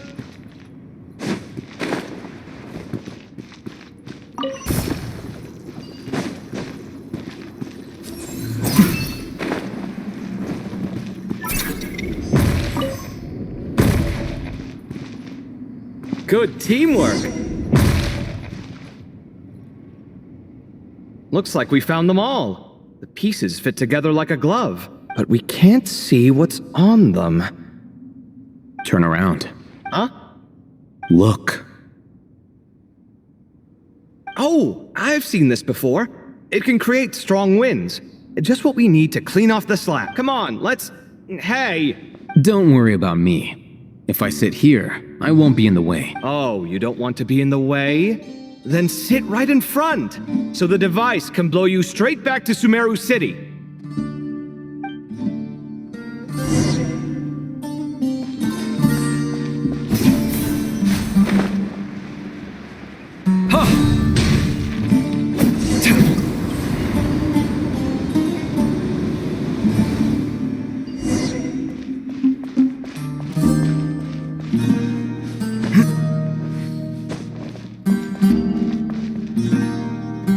Done.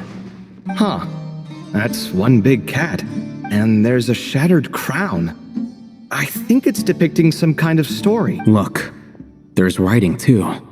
The Ibis King answered the young noble, granting him the wisdom he sought. But the fragile crown was shattered by lies in the end. Here I leave the name, Gudar's.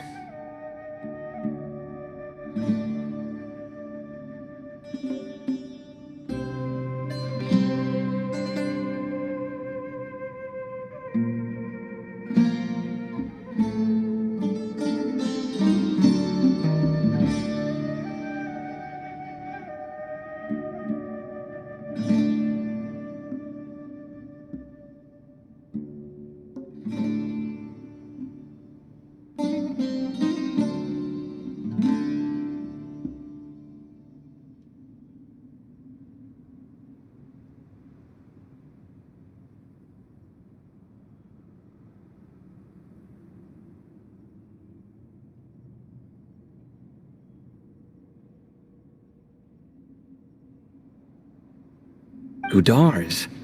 I've seen that name in a history book before. He was a young noble who sought to save his realm, and a king who once united the desert. That's right.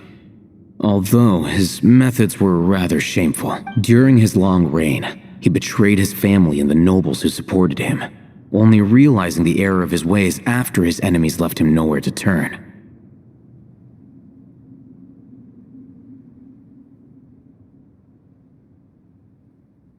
But by then, it was too late. Seems like a common occurrence across history. Different people, same mistakes.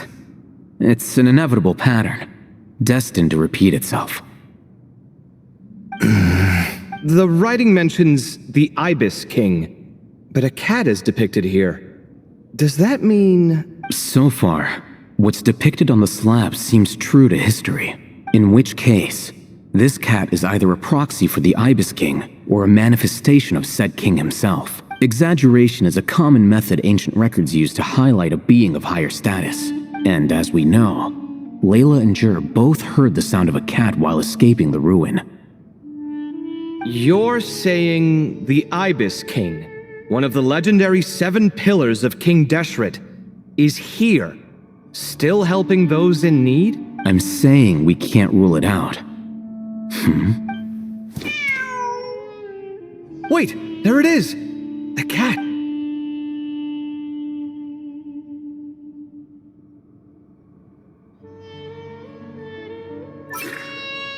Ah! Marak went after him! The cat's showing us the way forward. Come, let's follow. Okay.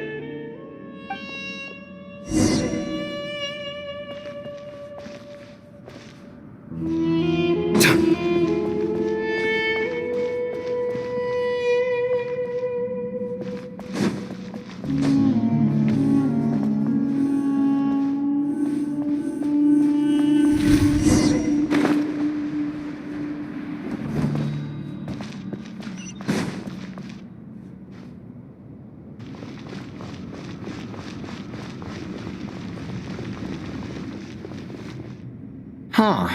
The cat's... gone. Yes, but look where he led us. Oh. Another slab. It looks similar to the last one. Oh, Oh, by all means, take your sweet time. Wouldn't want you to overexert your...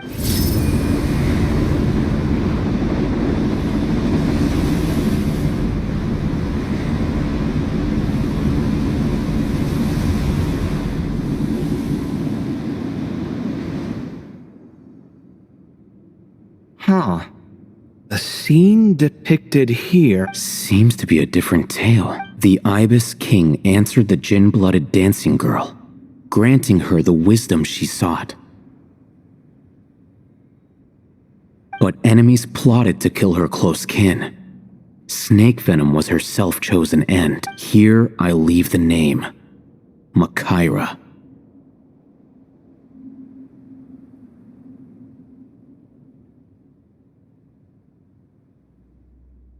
The Temptress of Woe? You've heard of her? Of course. I don't just sit around doodling all day.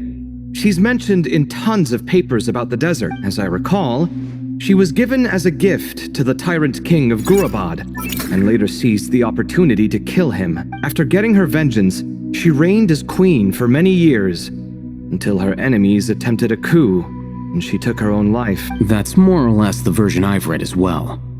It seems this queen also had dealings with the Ibis King.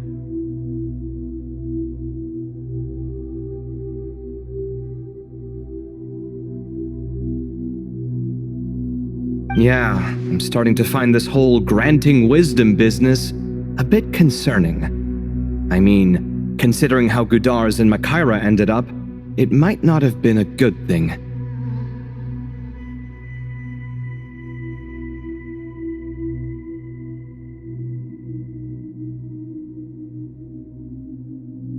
But, at the same time, if the cat guiding us is linked to the Ibis King, then he doesn't seem like a villain either. People are complicated, and the same is true of the servants of the gods, no matter their wisdom or power.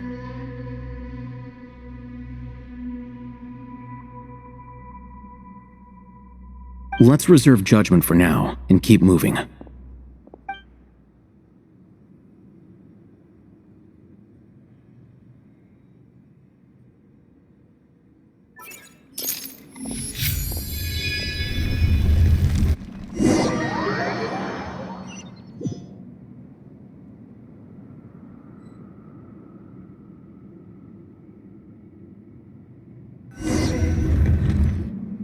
Oh, Paimon meant to ask earlier. Have your memories come back, Layla? No, sorry. To be honest, nothing about this experience feels familiar. Besides, my focus is the stars, so I don't spend a lot of time exploring ancient ruins. Guess that makes us the senior researchers in this scenario. Stick close, all right, Layla? Okay.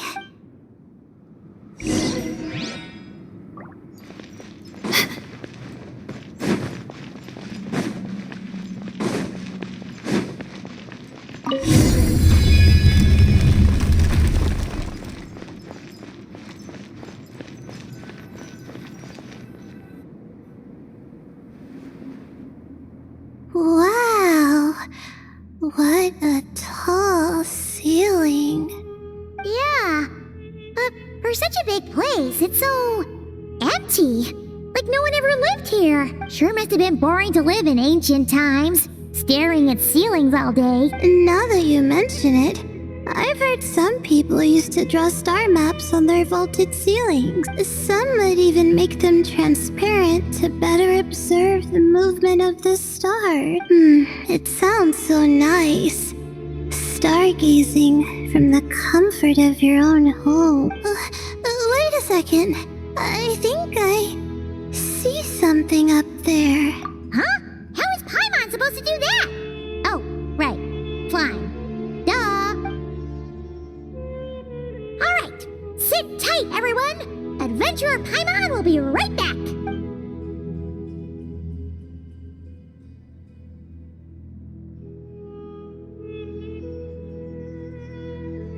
Okay, so, there's nothing super special up there. Just a couple of shelves, tables, jars, and scrolls. And a whole bunch of dust, dirt, and sand. You really want to search through all that stuff? when you put it that way. Come on then, let's see what we've got. Paimon's hoping for something super valuable. Thanks. I'll stick close.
Everything. Most of the documents are in the ancient desert script, except these ones. These seem old as well, but the handwriting makes them stand out. Right! Let's arrange them in chronological order before we read through.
Okay, now let's take a look.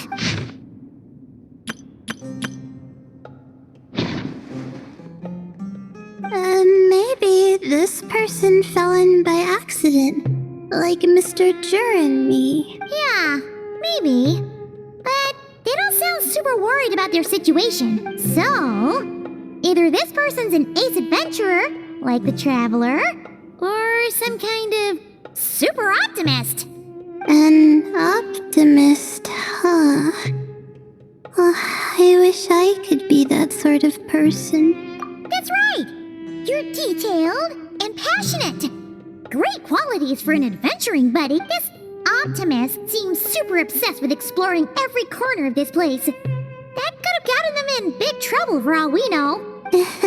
Well, I appreciate the compliment. It's almost magical how words like that can make you feel like you can do anything.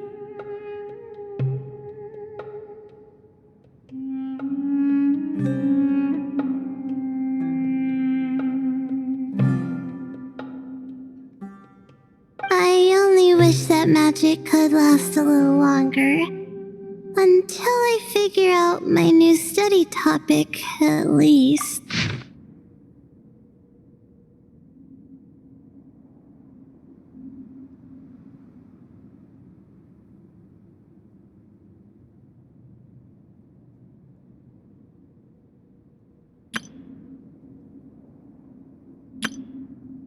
Oh, looks like you were spot on, Paimon. See? Told ya! That's what happens when you don't think things through. And all this talk about seniors and juniors. He was a student just like you, Layla. Whew, he sure talks a big talk for a student, though. You'd think he was some kind of old scholar instead. Huh. What is it? Did Paimon say something wrong? No, not at all. I was just thinking, and this might sound rude, but the way this person speaks is just so... you noticed too? I mean, it's good that he helped treat his companion's wound, but it didn't seem like it was out of kindness. More like he was looking out for his own self-interest, or thought he could get something out of it. I don't know. Maybe I'm reading too much into it.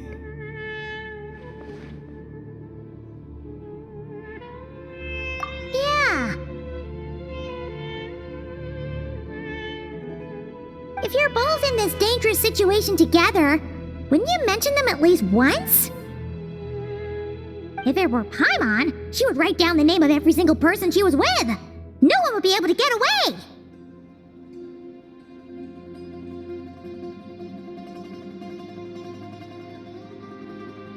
Actually, I find Paimon's approach quite sensible.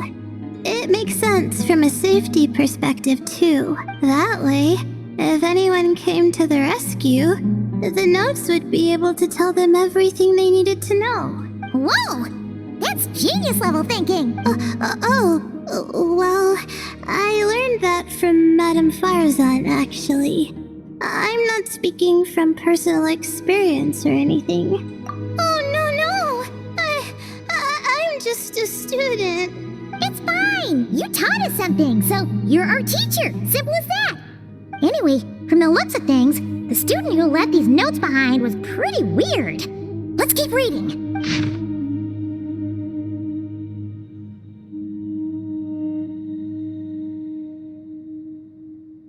Whoa! Hang on! That's a lot of information. Paimon needs a moment to take this in.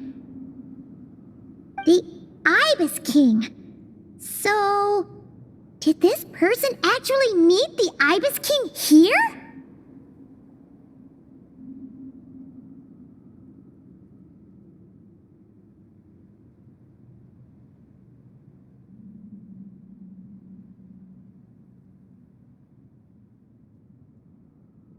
Sorry. Who? Jeez, not again! Stop teasing her, Traveler! You know she was asking about Nefer. Anyway, Nefer's, a friend of ours. And she's mentioned the Ibis King before, but not in much detail.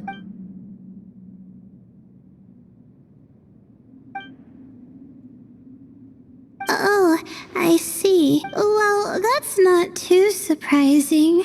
Most people in Sumeru know about King Deshret, and most in the academia have at least some knowledge on the 7 pillars. Legend has it, King Deshret ruled the desert at the head of several wise retainers, guiding their people to pursue the limits of wisdom.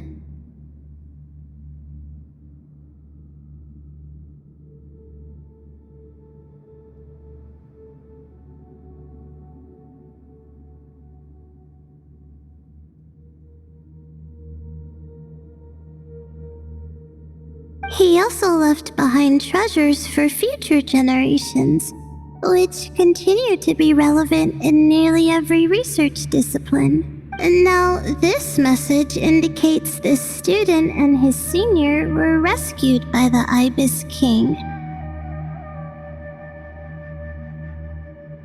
But to think it's possible to meet him in a place like this. We don't know when these notes were written, but didn't the 7 pillars disappear a long time ago? Yeah, the notes made it sound like his powers were restricted. Also, the mention of this form? What is that supposed to mean?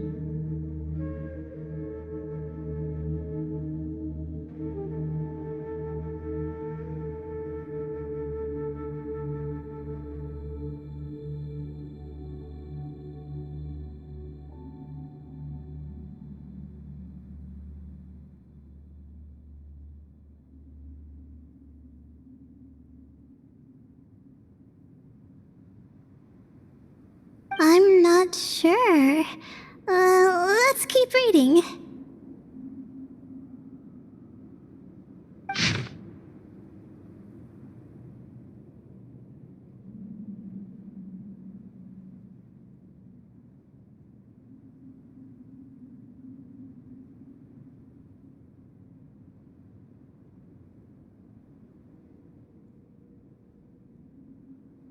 Oh, this is the last page.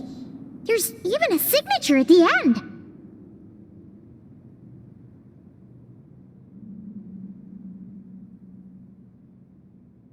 Well, sounds like they made it out. Guess it was a happy ending after all. Wait, but it says, the Ibis King cannot be trusted. Huh. Our friend said something similar. That the Ibis King was a liar. And the notes did make it seem like something wasn't quite right with him. Maybe he wasn't one of the 7 pillars at all, but some kind of con artist. Huh? What's that supposed to mean? I think Paimon raises a good point. Let's keep our guard up just in case. Alright, I think that's all the clues around here. How about Oh, it's Marak! That means Kaveh and the others should be around here, right? Hello? Anyone up there? Can you hear us? Yeah, we can! You know, sound travels just fine in an empty chamber like this. You don't have to shout. Of course, if you're shouting to express your excitement at being reunited, by all means, pretend I never said anything. Yelling like this is kinda exhausting. Come on, let's head back down.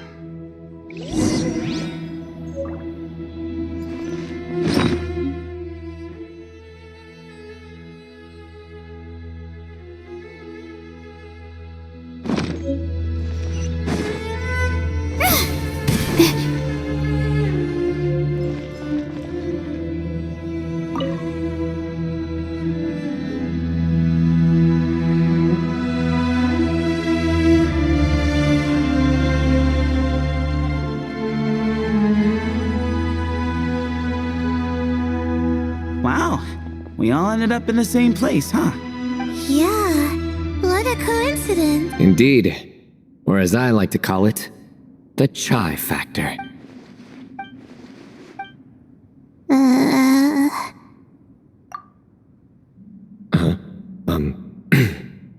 No reply? Just say it. Alright. Because it's spice to sweet brew again. Oh, hey, that's a new version. Wait, what? You've never heard that one? What are you looking for? A place to sit and read my book. Oh, great. What else is new?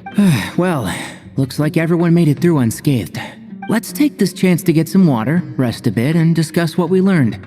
Yeah, let's debrief.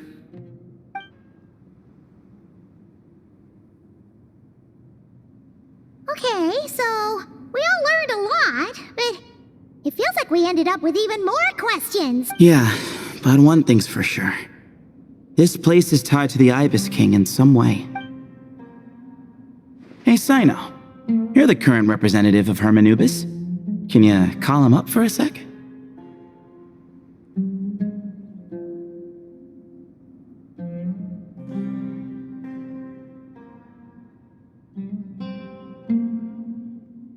Of course. Just let me sense his presence.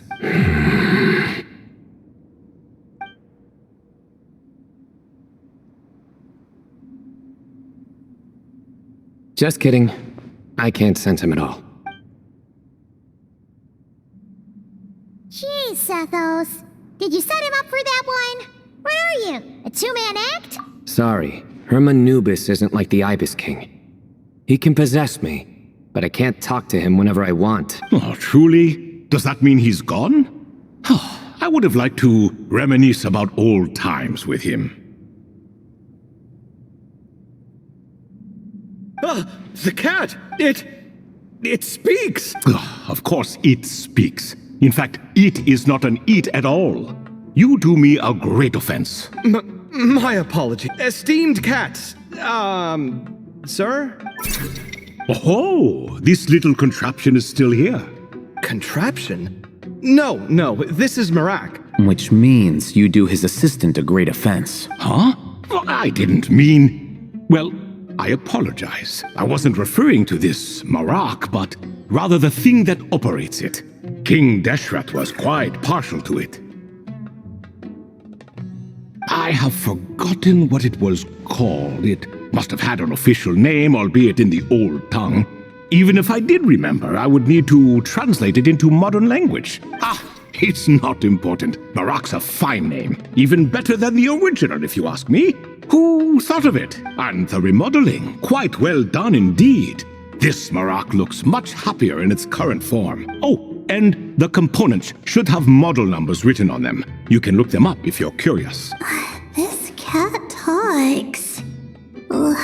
Quite the one-sided conversation. Is this what the Ibis King was like? He seems quite eloquent.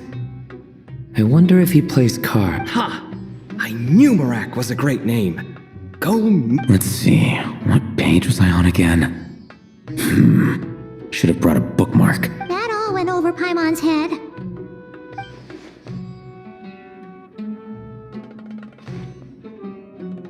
Hello indeed. For you to know my name.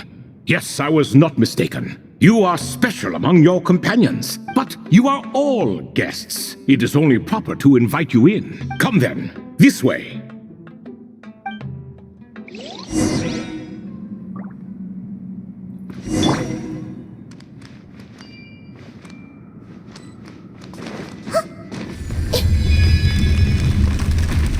Everyone hold hands.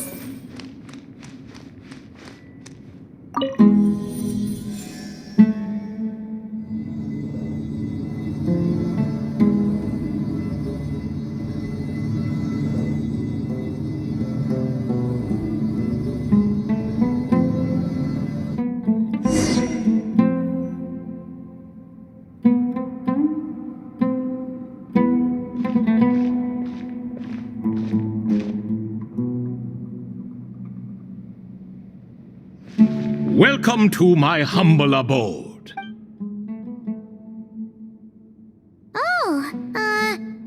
Your house sure is spacious, Lord Ibis King. I fear it's not quite what it used to be. In fact, it has long ceased to be my home at all. It belongs to the descendants of the cats I once raised. Such adorable creatures, aren't they? Take the one I'm borrowing here, for instance. A chubby fellow with such lovely fur. Anyway, tradition dictates that a special guest such as yourself be presented with a gift. Alas, it's a first-come, first-served basis, you see. I fear with the passage of time, none are left. What? So the treasure's gone already? Treasure, you say? Not an inaccurate description. Yes, and no. I have the power to grant gifts inaccessible to the masses. The only requirement is answering a question. Not a bad deal, yes? Of course, my questions were given unto me by King Deshret, who in turn received them from the Mistress of Flowers. There are 3, and no more. What causes our rise and fall? What obliterates love and hate? What determines truth and falsehood? The more he talks, the less Paimon understands. I see. That must mean Gudars and Makaira managed to answer 2 of the 3. Another who understands. Oh, so that's the event those 2 slabs are depicting. Ah, priests and their records. A singular obsession, and quite boring too. After being imprisoned within Aru, I could, on occasion, take the form of a cat to converse with those around me. But I despised speaking to them. No conversational skills whatsoever. Now, humans like you who stumble in here from time to time, you are much more interesting. Hold on! We're getting off topic again. The 3 questions you just mentioned? What are they for, exactly? Ah, that is a story that begins with King Deshret. And we're in for another long one. Nostalgia for the past is common to us all, is it not? And our king, he was such a proud, solemn man in those days. He watched us speak of the present and the future, of the wisdom we possessed or were about to obtain.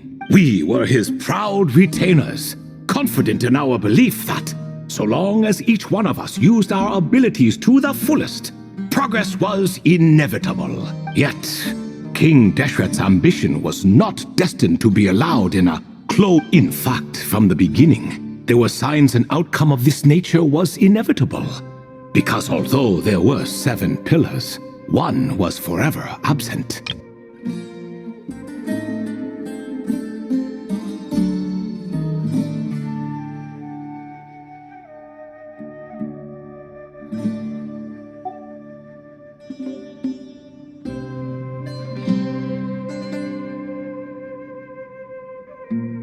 Al-Ahmar would insist the Dendro Dragon Sovereign was one of us, but the dragon herself rejected that idea.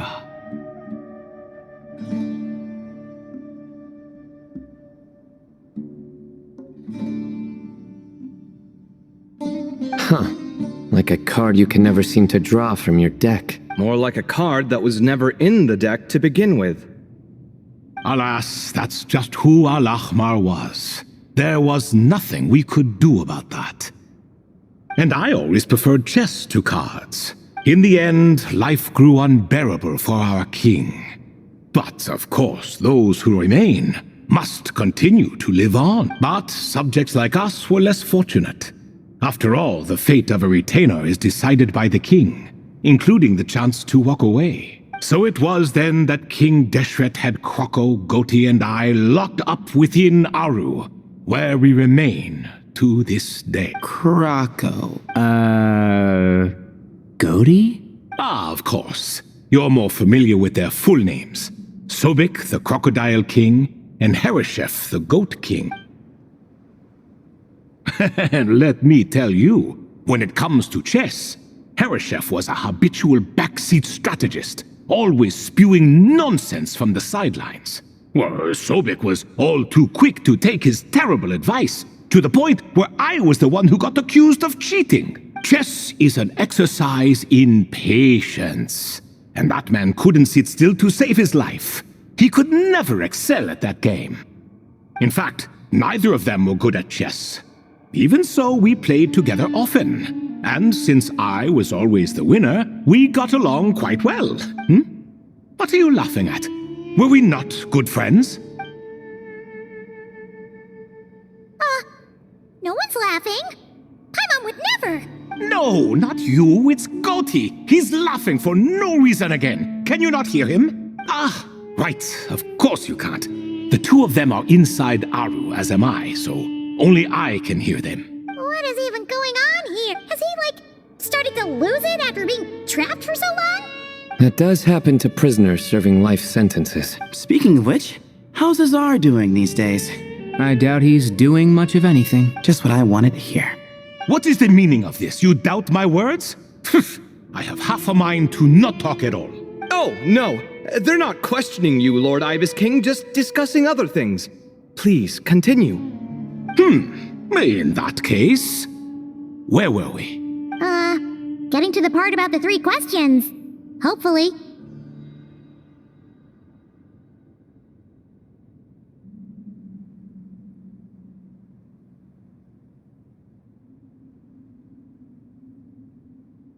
Ah yes, we're almost there. Before I entered Aru, King Deshret said I could be released from my eternal seal if I chose humans who could provide the correct answers to those 3 questions.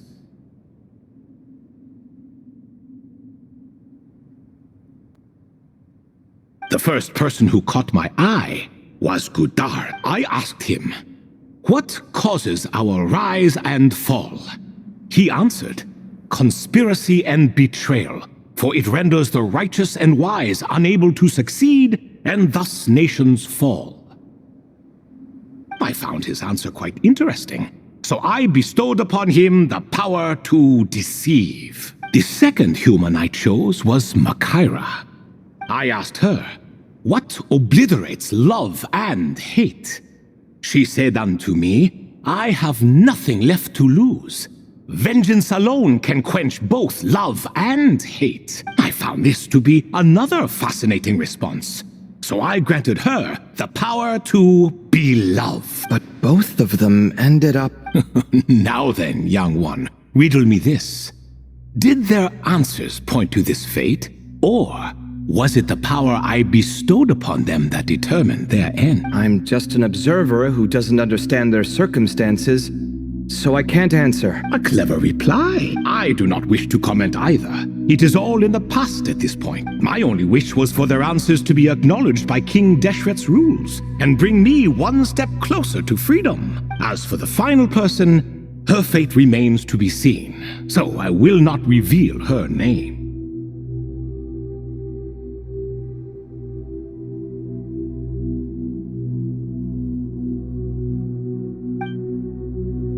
I asked her, "What determines truth and falsehood?" and found her answer quite compelling, so I bestowed upon her a gift to match. As you can see, however, I have not been freed, so it's clear the answer she gave at that time was wrong.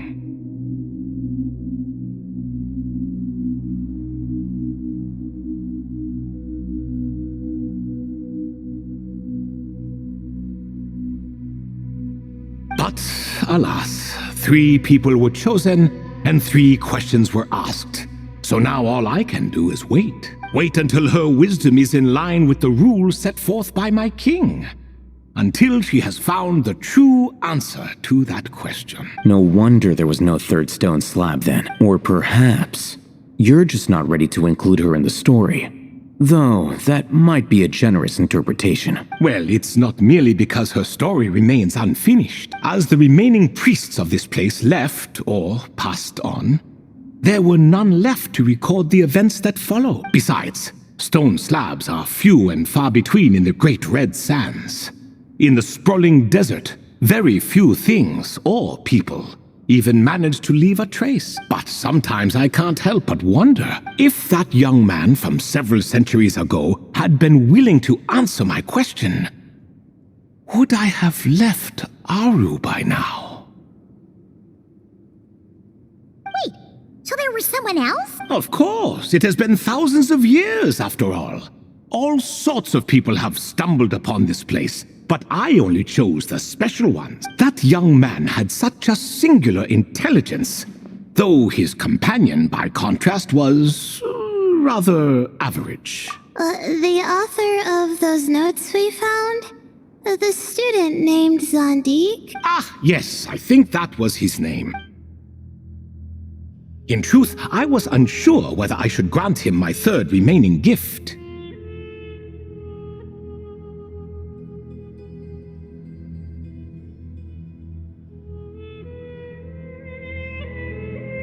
He was, of course, exceedingly clever, but he was also mistrustful and narcissistic in equal measure, and there did not seem to be a line he was unwilling to cross. Too much power could be dangerous in the hands of someone like him, so I found myself rather relieved when he declined my gift. Oh, he turned you down? Did he give a reason? Yes, He said he didn't need it. I still remember the look in his eyes. Nothing stood out per se, and still I could sense contempt and disdain radiating from his gaze. I could not give an exact reason, but on instinct I just knew it would not end well to get close to a man like that. So I tricked him. Stick close to your companion, I said. Only the descendants of Tuletula can come and go as they please. Leave him behind, and there is no escape for you. So, does that mean his companion wasn't a descendant of Tuletula? Oh no, that part was true. The lie was in the other half. Anyone can enter or exit this place. There are no restrictions. I saw that his companion was exhausted and was concerned Sandik might leave him behind, or worse, that some other accident might befall him. So I made up an excuse to prevent Sandik from going a step too far. Oh, and speaking of, Sandik's companion had the same blue hair and pointed ears as you.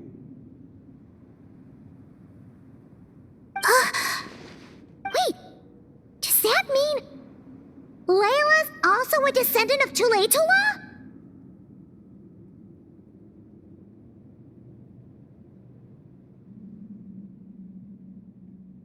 Indeed. When Hermanubis founded that city, he took in many who had nowhere else to go. Today their progeny are scattered to the four winds, and indeed are far more numerous than I could have imagined.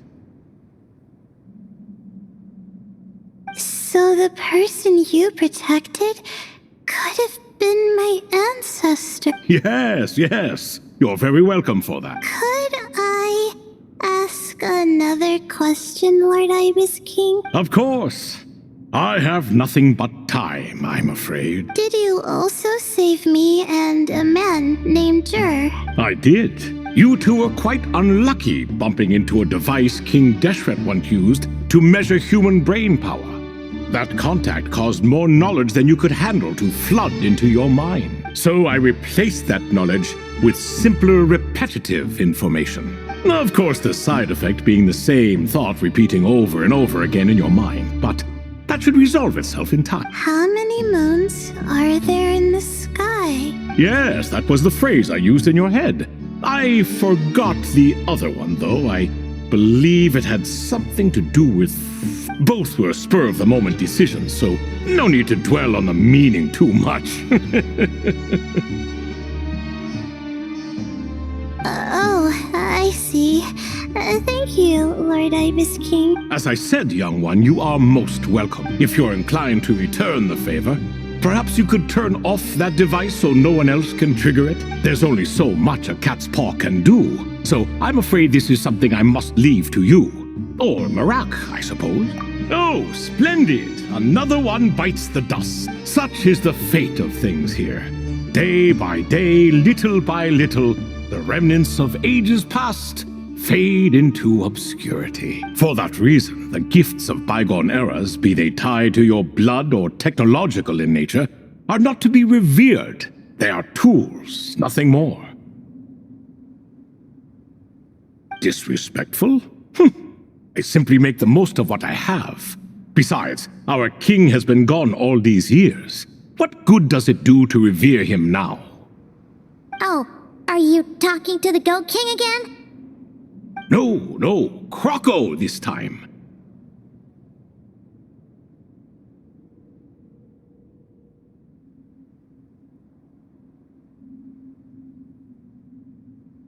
He's pestering me for another game of chess.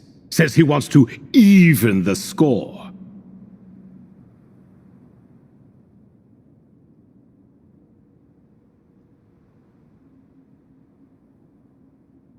Wishful thinking, if you ask me. If we counted one push-up for every loss, he'd owe me 300,000 by now.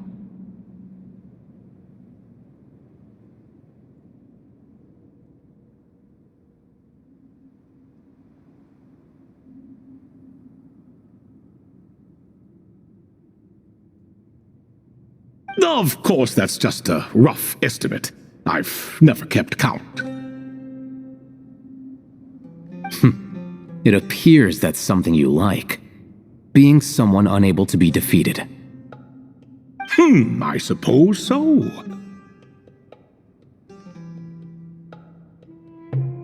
All right then. Time for me to extend my winning streak, and for you all to head home.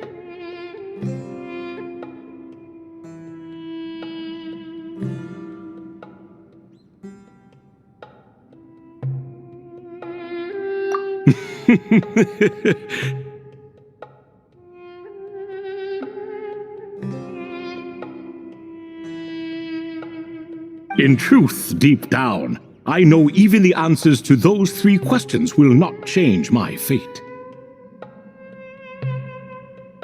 But that is for me to reckon with.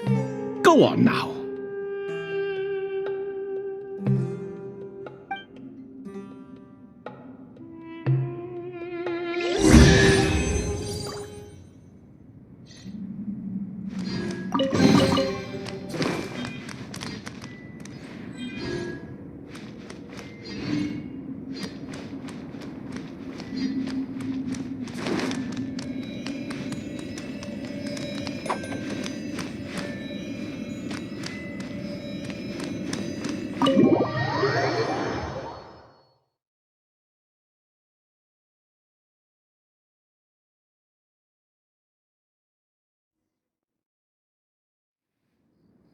Excuse me? Do you even know what time it is? I've harvested 3 crops of tomatoes while you've been gone. You're exaggerating, Professor. I'm making a point. There's a difference. The sincerest apologies for keeping you waiting, Professor Cyrus. See, that's what I call manners. Now, are any of you hurt? Nope. It went way smoother than we expected, actually. I presume the investigation is complete then. Come, tell me all about it. Oh my, did you look out? If you've read the work from the Vahumana Darshan, you would know that the Ibis King has, well, let's call it a mixed record. Perhaps he softened up a bit in his old age, and that's why he chose to help you. Or perhaps he just didn't have a good enough reason not to help us. See? Marak agrees. How do you even know that's what Marak meant? That could have just been a happy noise. In any case, there's a lot to be happy about. We figured out what happened to Layla and Jur, and there were some unexpected takeaways too. Yeah, I never expected to learn about my ancestry. I've always thought of myself as just an ordinary student. I never would have even considered something like that could be true. Come to think of it, our ancestors might even have been friends at some point. Huh? You're right. Maybe I should take a trip back home to see if I can find any records about that.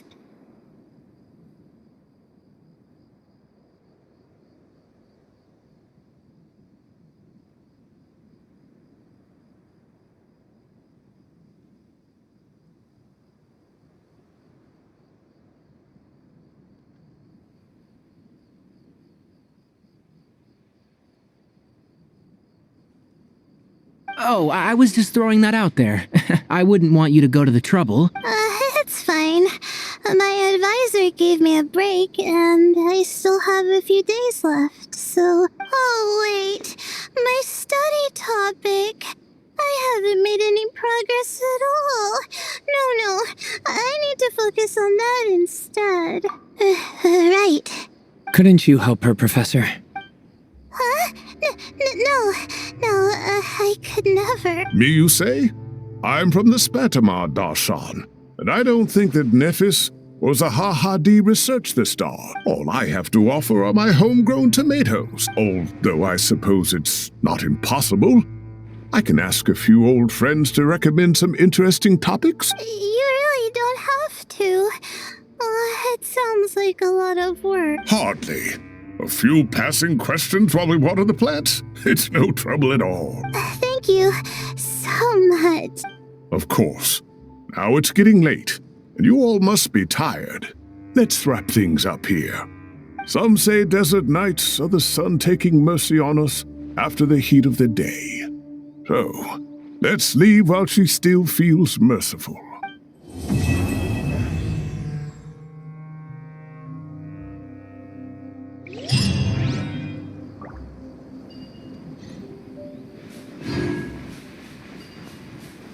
I see everything. I'll have to ask Sethos all about it later.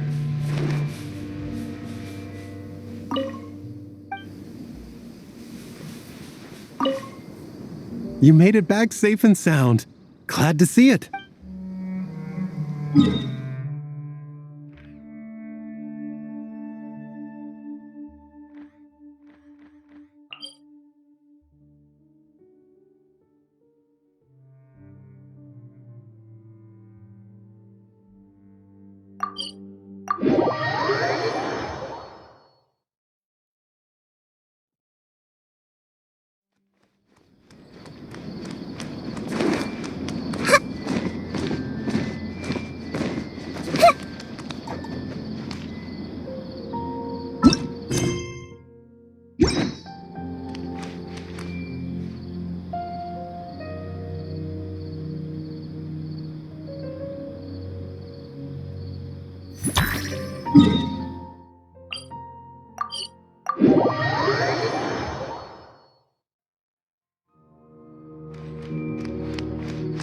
Everyone hold it. 3 stars of different colors.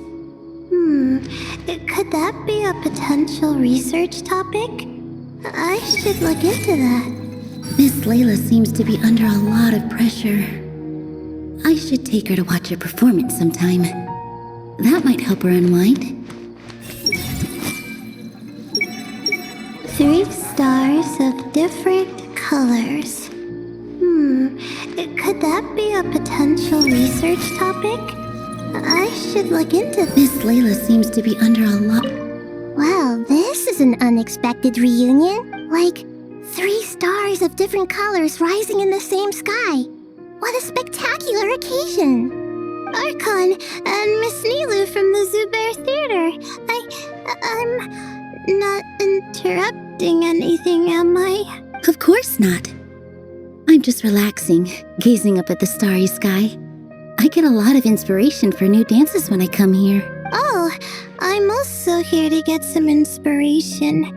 I thought I was the only one who did that. Of course, the inspiration I need has to do with my study. Well, we might be searching for different things, but in the end, we're both just waiting for that spark to strike.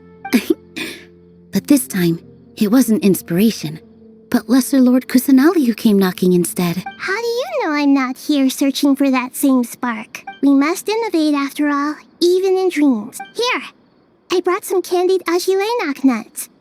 May they bring us all sweet dreams.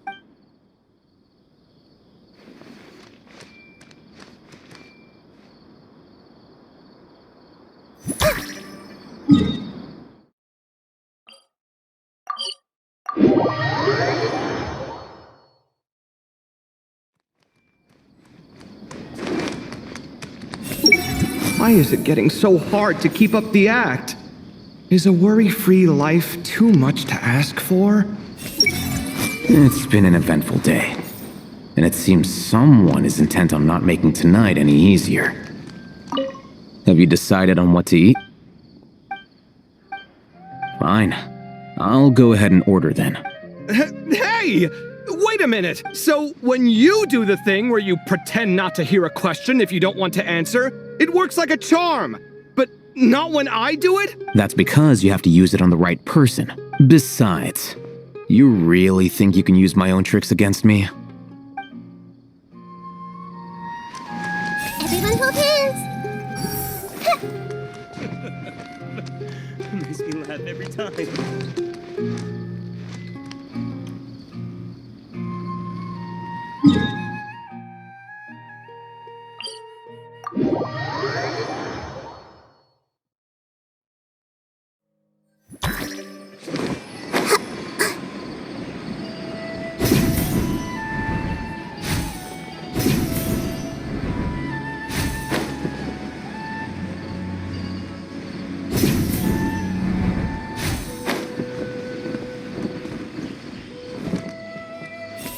everything.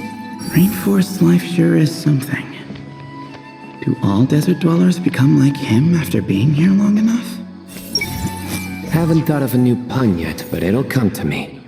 And then I'll punch them with humor. Hat guy. Card games. Was he setting up for a hat trick joke? You don't make it out to Gandharvaville often, and there wasn't time for visiting earlier. So why don't you stay a few more days? Sure. Got anything fun planned? Not really. We usually just go camping, do a little fishing, have a barbecue, things like that. Oh, and we invite the traveler along too if he's... Nice! I love camping. And a barbecue is a must. Don't get too excited. You might not know this, but Tainari doesn't use seasoning when he grills. Huh? No way. Don't listen to him, Sethos. I prefer a clean taste, but you can put on as much as you like. You could have at least played along. You've changed, Sino. Man, it's a shame Hat Guy hasn't been around lately, or I'd invite him to join. He's the perfect buffer for your nonsense.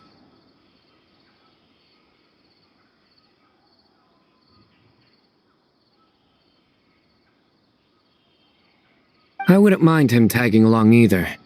It's just a shame he doesn't play cards. Do you want to know why? Absolutely not. Seriously though, where did he go? Has anyone seen him around at all? I heard he's taking care of something in Notcry. Oh, well, I hope it all works out.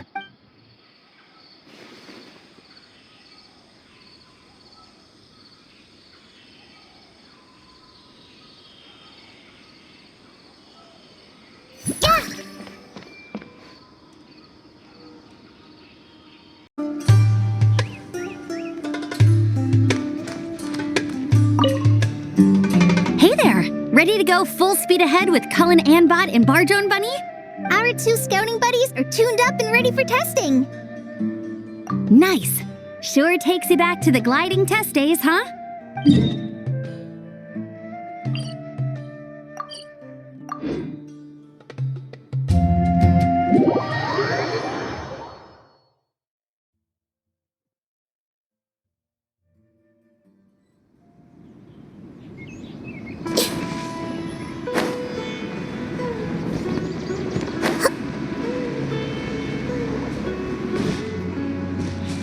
I see everything. Looks like reselling mushrooms isn't so easy either.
something on your mind again? Let's work through it together. 2 heads are better than 1. Hey there! Ready to go? Our 2 scouting buddies are tuned up and ready for testing. No rush. Yep. Well,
The scribe's work is simple. which is exactly why I took the position.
Wait. Huh? Whatever.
Wait. Huh? No.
Ready to do some quality assurance on our test questions?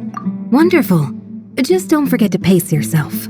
Yep, all you gotta do is defeat a certain number within the time limit. But hey, leave some for the trainees, okay?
Leave this place for the everlasting. Hey! Sharing my knowledge! Light it up! Letting great names echo! Wrath from the skies!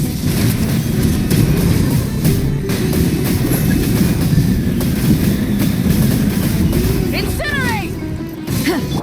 Forest, protect us with one heart. Rise with the sun! Everyone hold hands! Take yourselves at home! Let the mountain's veins boil! Light of the blazing sun!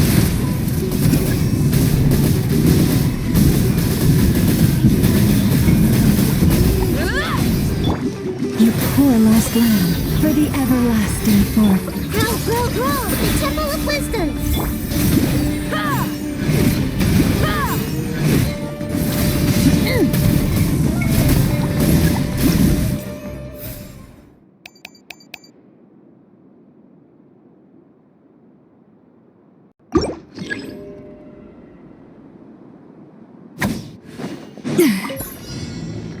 Bow your head. Yoo-hoo! Let the world collide! Show no mercy! See, lolling! The pinnacle of excellence!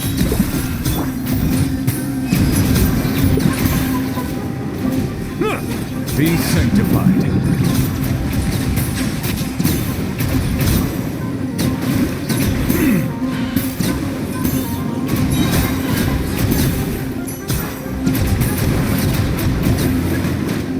Shower me with praise! Time to shine! Off to the freezer! At first, fulfill our pact! Suffer the...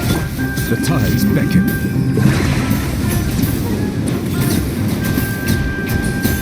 Settle down.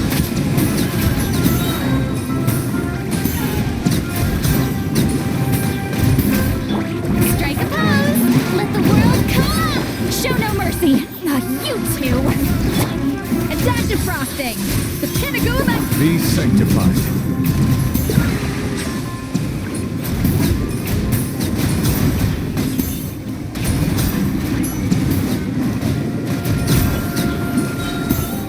Shower me with praise! Time to shine!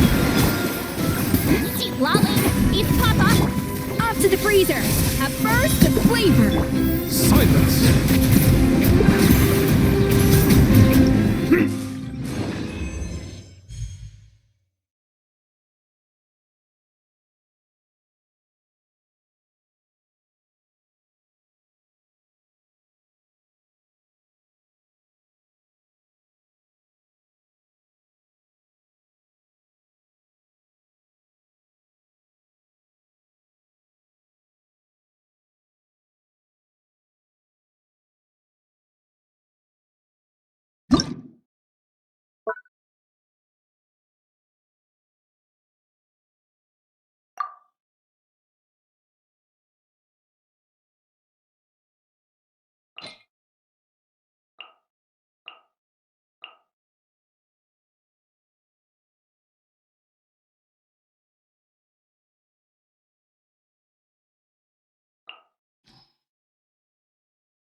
Pull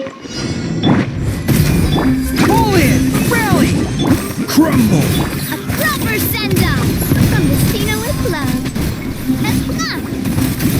Umbrella warfare, I guess. Feeling lucky?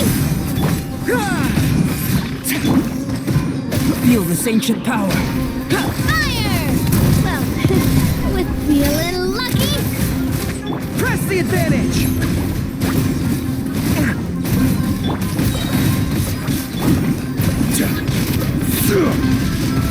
Watch out! Fire! Well, with umbrella warfare, I guess.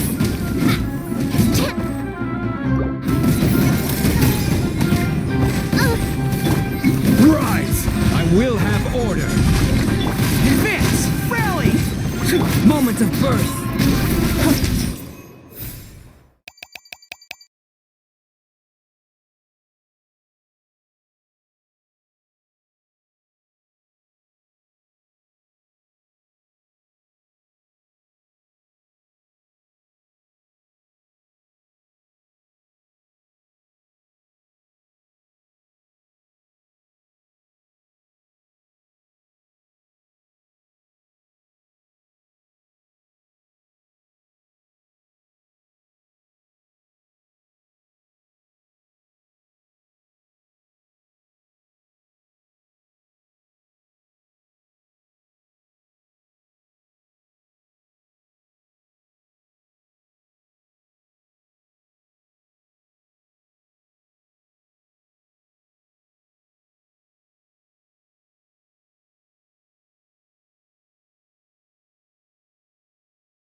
Leave this place. Right across the... Rash attack! A bitter pill to swallow. No more lies. Let's see what you're made of. The deception ends here. It all falls into place. Time to come clean. With one heart, we pray. You pour A bitter pill to swallow. it all adds up. Let's see what you're made of. Can't hide the truth. Time to come clean. Seek within. Forest, protect us. By the frost moon. The doctor was seen. Seems like an emergency. It all adds up. It all falls into place. The mystery unravels. Leave this place for the everlasting. Let's see what you're made of. Ding dong water bomb. No more lies. The deception ends here. It all adds up. It all falls into place. Can't hide the truth.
Light it up!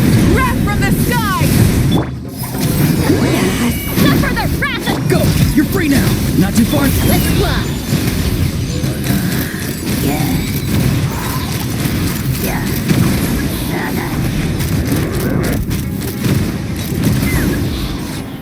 Hold on to your hats.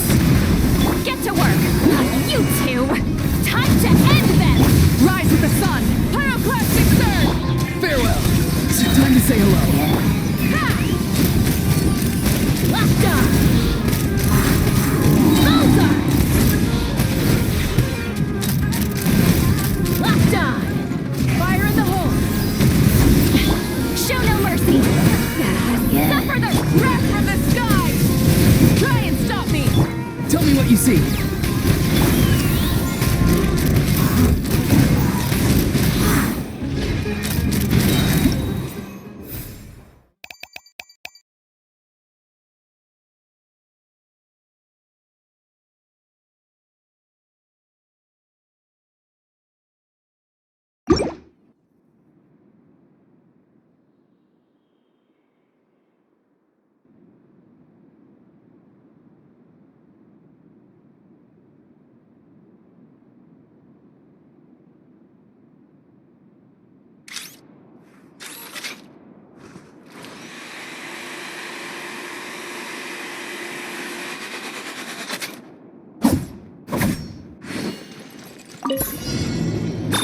Preparing for dust-up.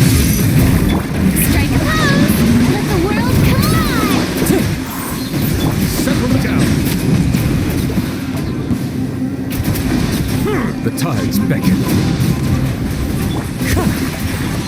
As one with wind and cloud. Insulation chamber deployed. Ultimatum protocol. Let my name echo in song! Yoo-hoo!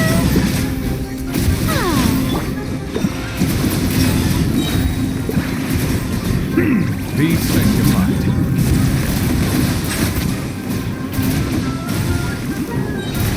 Defensive mode engaged. Preparing for dust-up. Time to shine! Strike a pop! The wind knows me. Fallen leaves. Adorn my... Silence! Let the mighty be humble.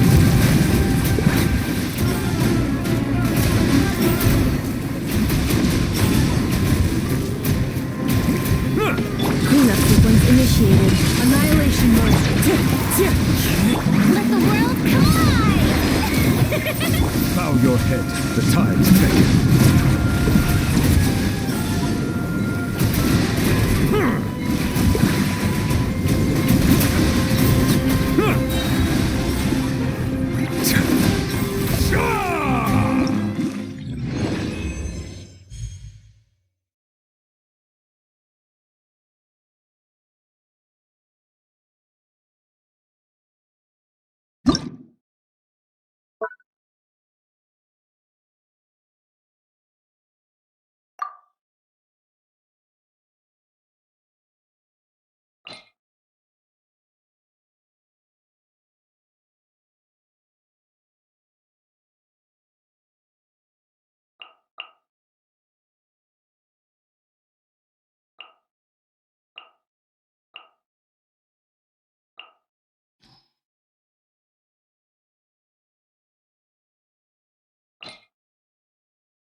Strike a pop! A little amuse-bouche! The pinnacle of excellence! Ring cutter! Know my sword! Mine to wield.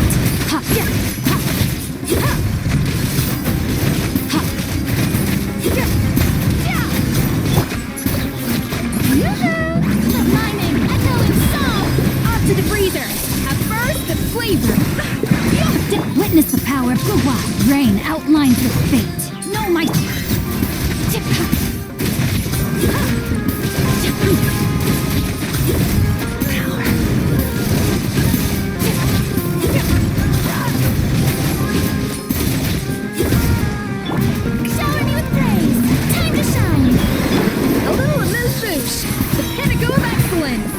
Let me weave you a verse.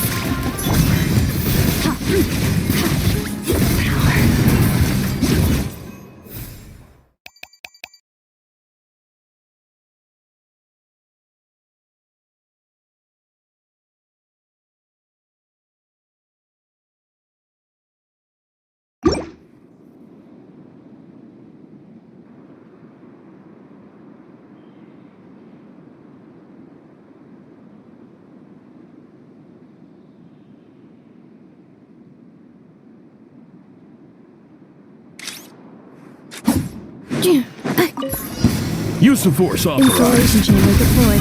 Ultimatum protocol. Rush attack! Stand clear. Enhanced cannon will mark. Close your eyes. Night falls. Be silent. Observe.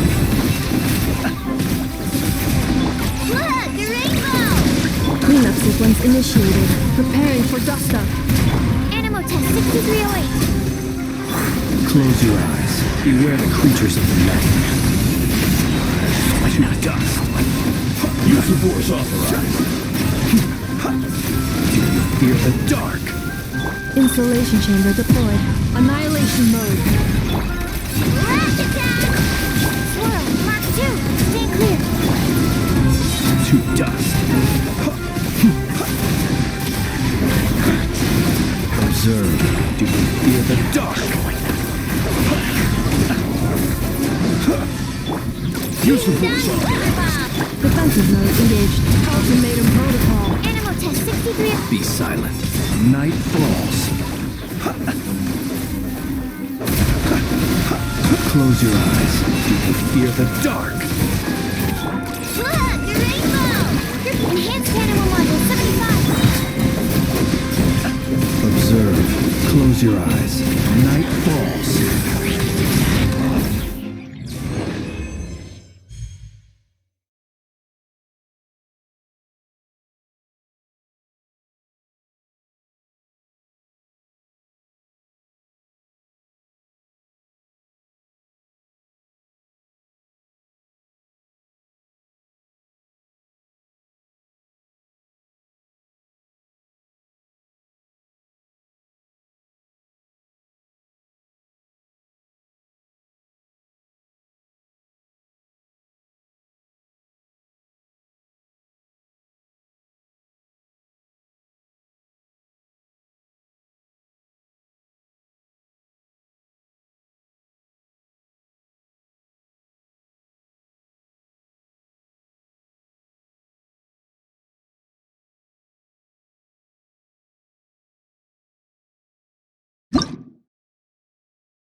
Accelerating. Installation chip. Let the world collide! Absorption test. Animal hypostasis. Be silent. Observe. Do you fear the dark? Be silent. Do you fear the dark?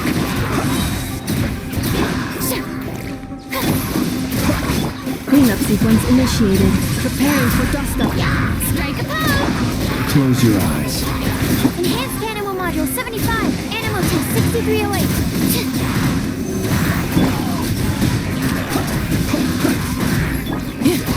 Installation chamber deployed. Absorption test. Showing you. Be silent. Close your eyes. Do you fear the dark? The night cometh. Night falls. Animal test 6308.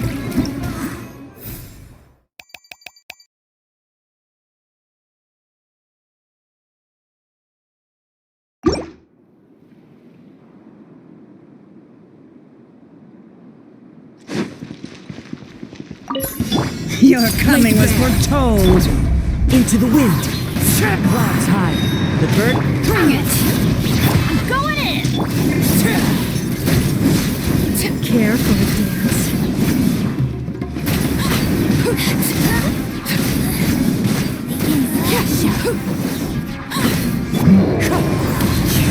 Overruled! Let's light it up!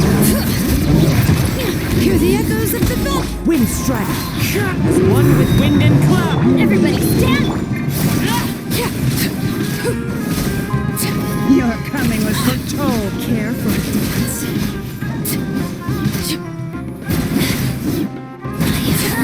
Transfixed! The wind's moving. Clouds high. The birds. Bring it! I'm going in!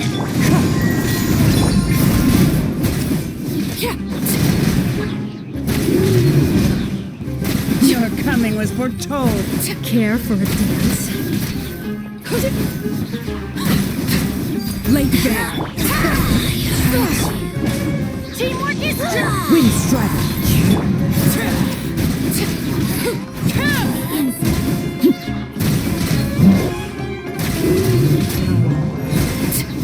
Your coming was foretold. Overruled! Care for a dance. Fallen leaves. Adorn.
Allow me!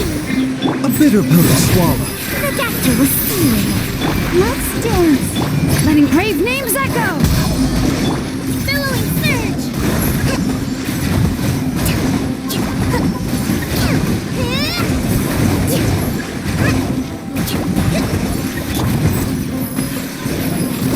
Mind the side effects.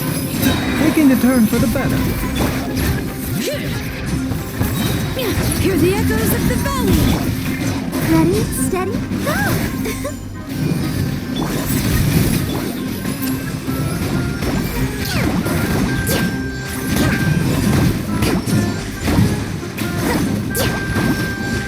Bring it.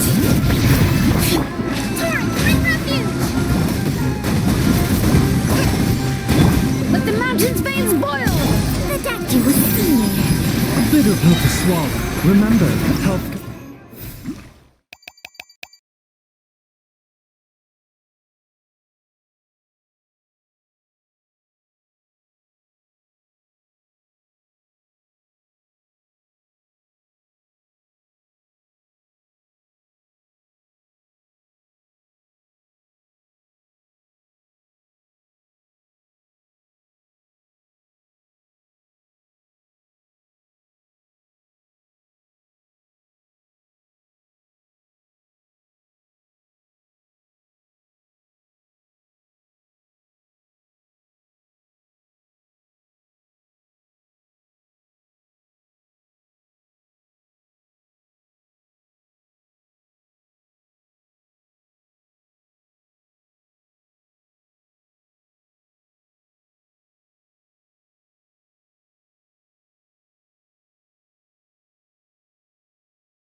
your fate.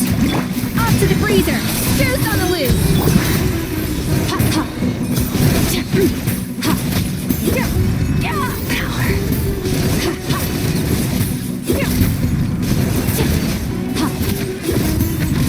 Yoo-hoo! Let the world collide! Witness the power of Gwa. A dash of frosting. The pinnacle of annihilate. Power.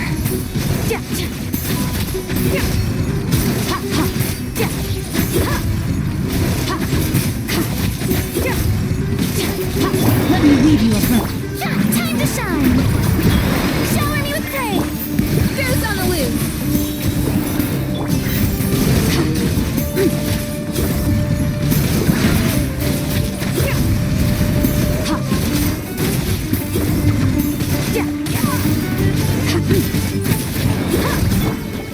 Let the world collide! Off to the freezer. A burst of flavor.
Good news, everyone! The Fieldwise Center is getting a lot of praise from important scholars all throughout the academia. Soon, they'll send a team of specialists to take over the management of this place based on our recommendations. So, thank you for all the support. Wow! Sounds like your hard work paid off, Kale. And you're overseeing the transition yourself. Well done. The young students today could learn a thing or two from you, Kale. Your confidence, your proactiveness, your leadership. It's admirable. Not like some of the ones I teach. So focused on theses and research with no practical skills to speak of. To be honest, I don't feel all that confident.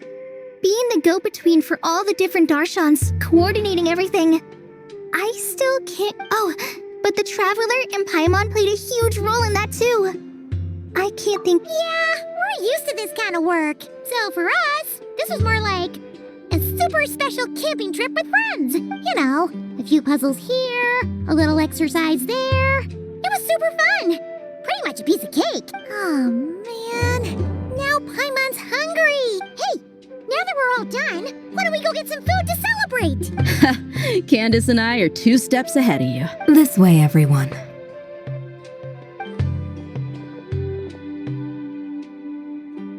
Woohoo! A feast! Perfect timing.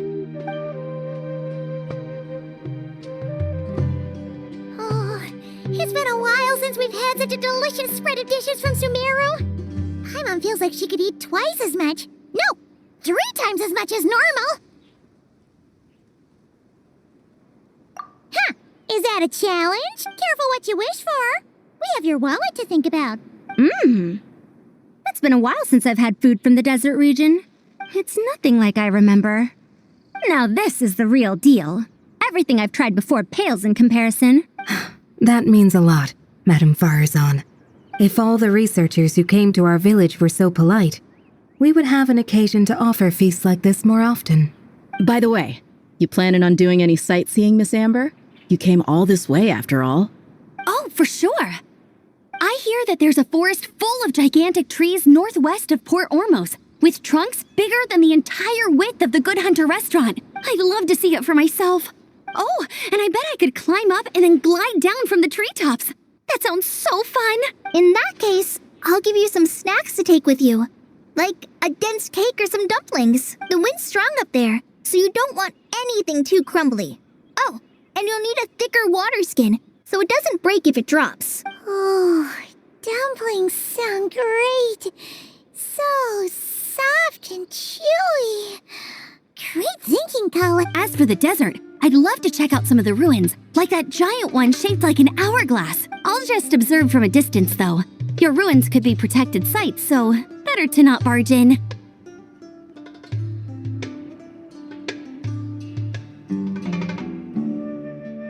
Besides, there could be someone sleeping in there. I'm glad to hear that, Miss Amber. It's for the best. Your body won't be used to the desert environment, though, so traveling could be tough. You'll need to bring moisturizing ointment and essential oils for the skin. Honestly, though, helping set up the Fieldwise Center was the real highlight of this trip. And thanks to you, Kale, I got to make some new friends, too. So I couldn't be happier. Feel free to drop in on me in Mondstadt anytime. I'll show you the best our city has to offer. Don't mind if I do. I had some dandelion wine while I was in Fontaine, and man, that was the stuff. So sweet and fragrant. Not a single bitter note in there at all. And that was the imported stuff. I bet the taste is even better when it's fresh. I'm looking forward to downing a couple of barrels already. It couldn't hurt to take a break from wine either. Those children gave you some hennaberry thorn powder, remember? You could make some tea. Come on, Candace. It's just a taste. The barrels aren't even that big. We're talking like 3 to 5 cups per, tops. And don't worry, I'd make sure to bring back souvenirs for everyone. Well, I've heard the Knights of Favonius library has quite the collection. I wonder if there are tomes that approach engineering from a different angle. Could be worth perusing. I'm not sure about the exact number, but the library's pretty huge, all right. What kind of books are you interested in, Madame Farzan? I can write them down and have Lisa get them ready for you. Either way, just leave your Mondstadt travel plans to me. Lisa? Lisa Mincy? Cyrus's prize student who he never stops bragging about? So that's where she's hiding. Oh, this is kind of nice, isn't it? Friends of ours meeting other friends of ours, then becoming friends in their own right. Yeah, maybe we should start introducing our friends to each other. Paimon can think of a few who might get along. Huh, not a bad idea, right? Just imagine all the fun we could have.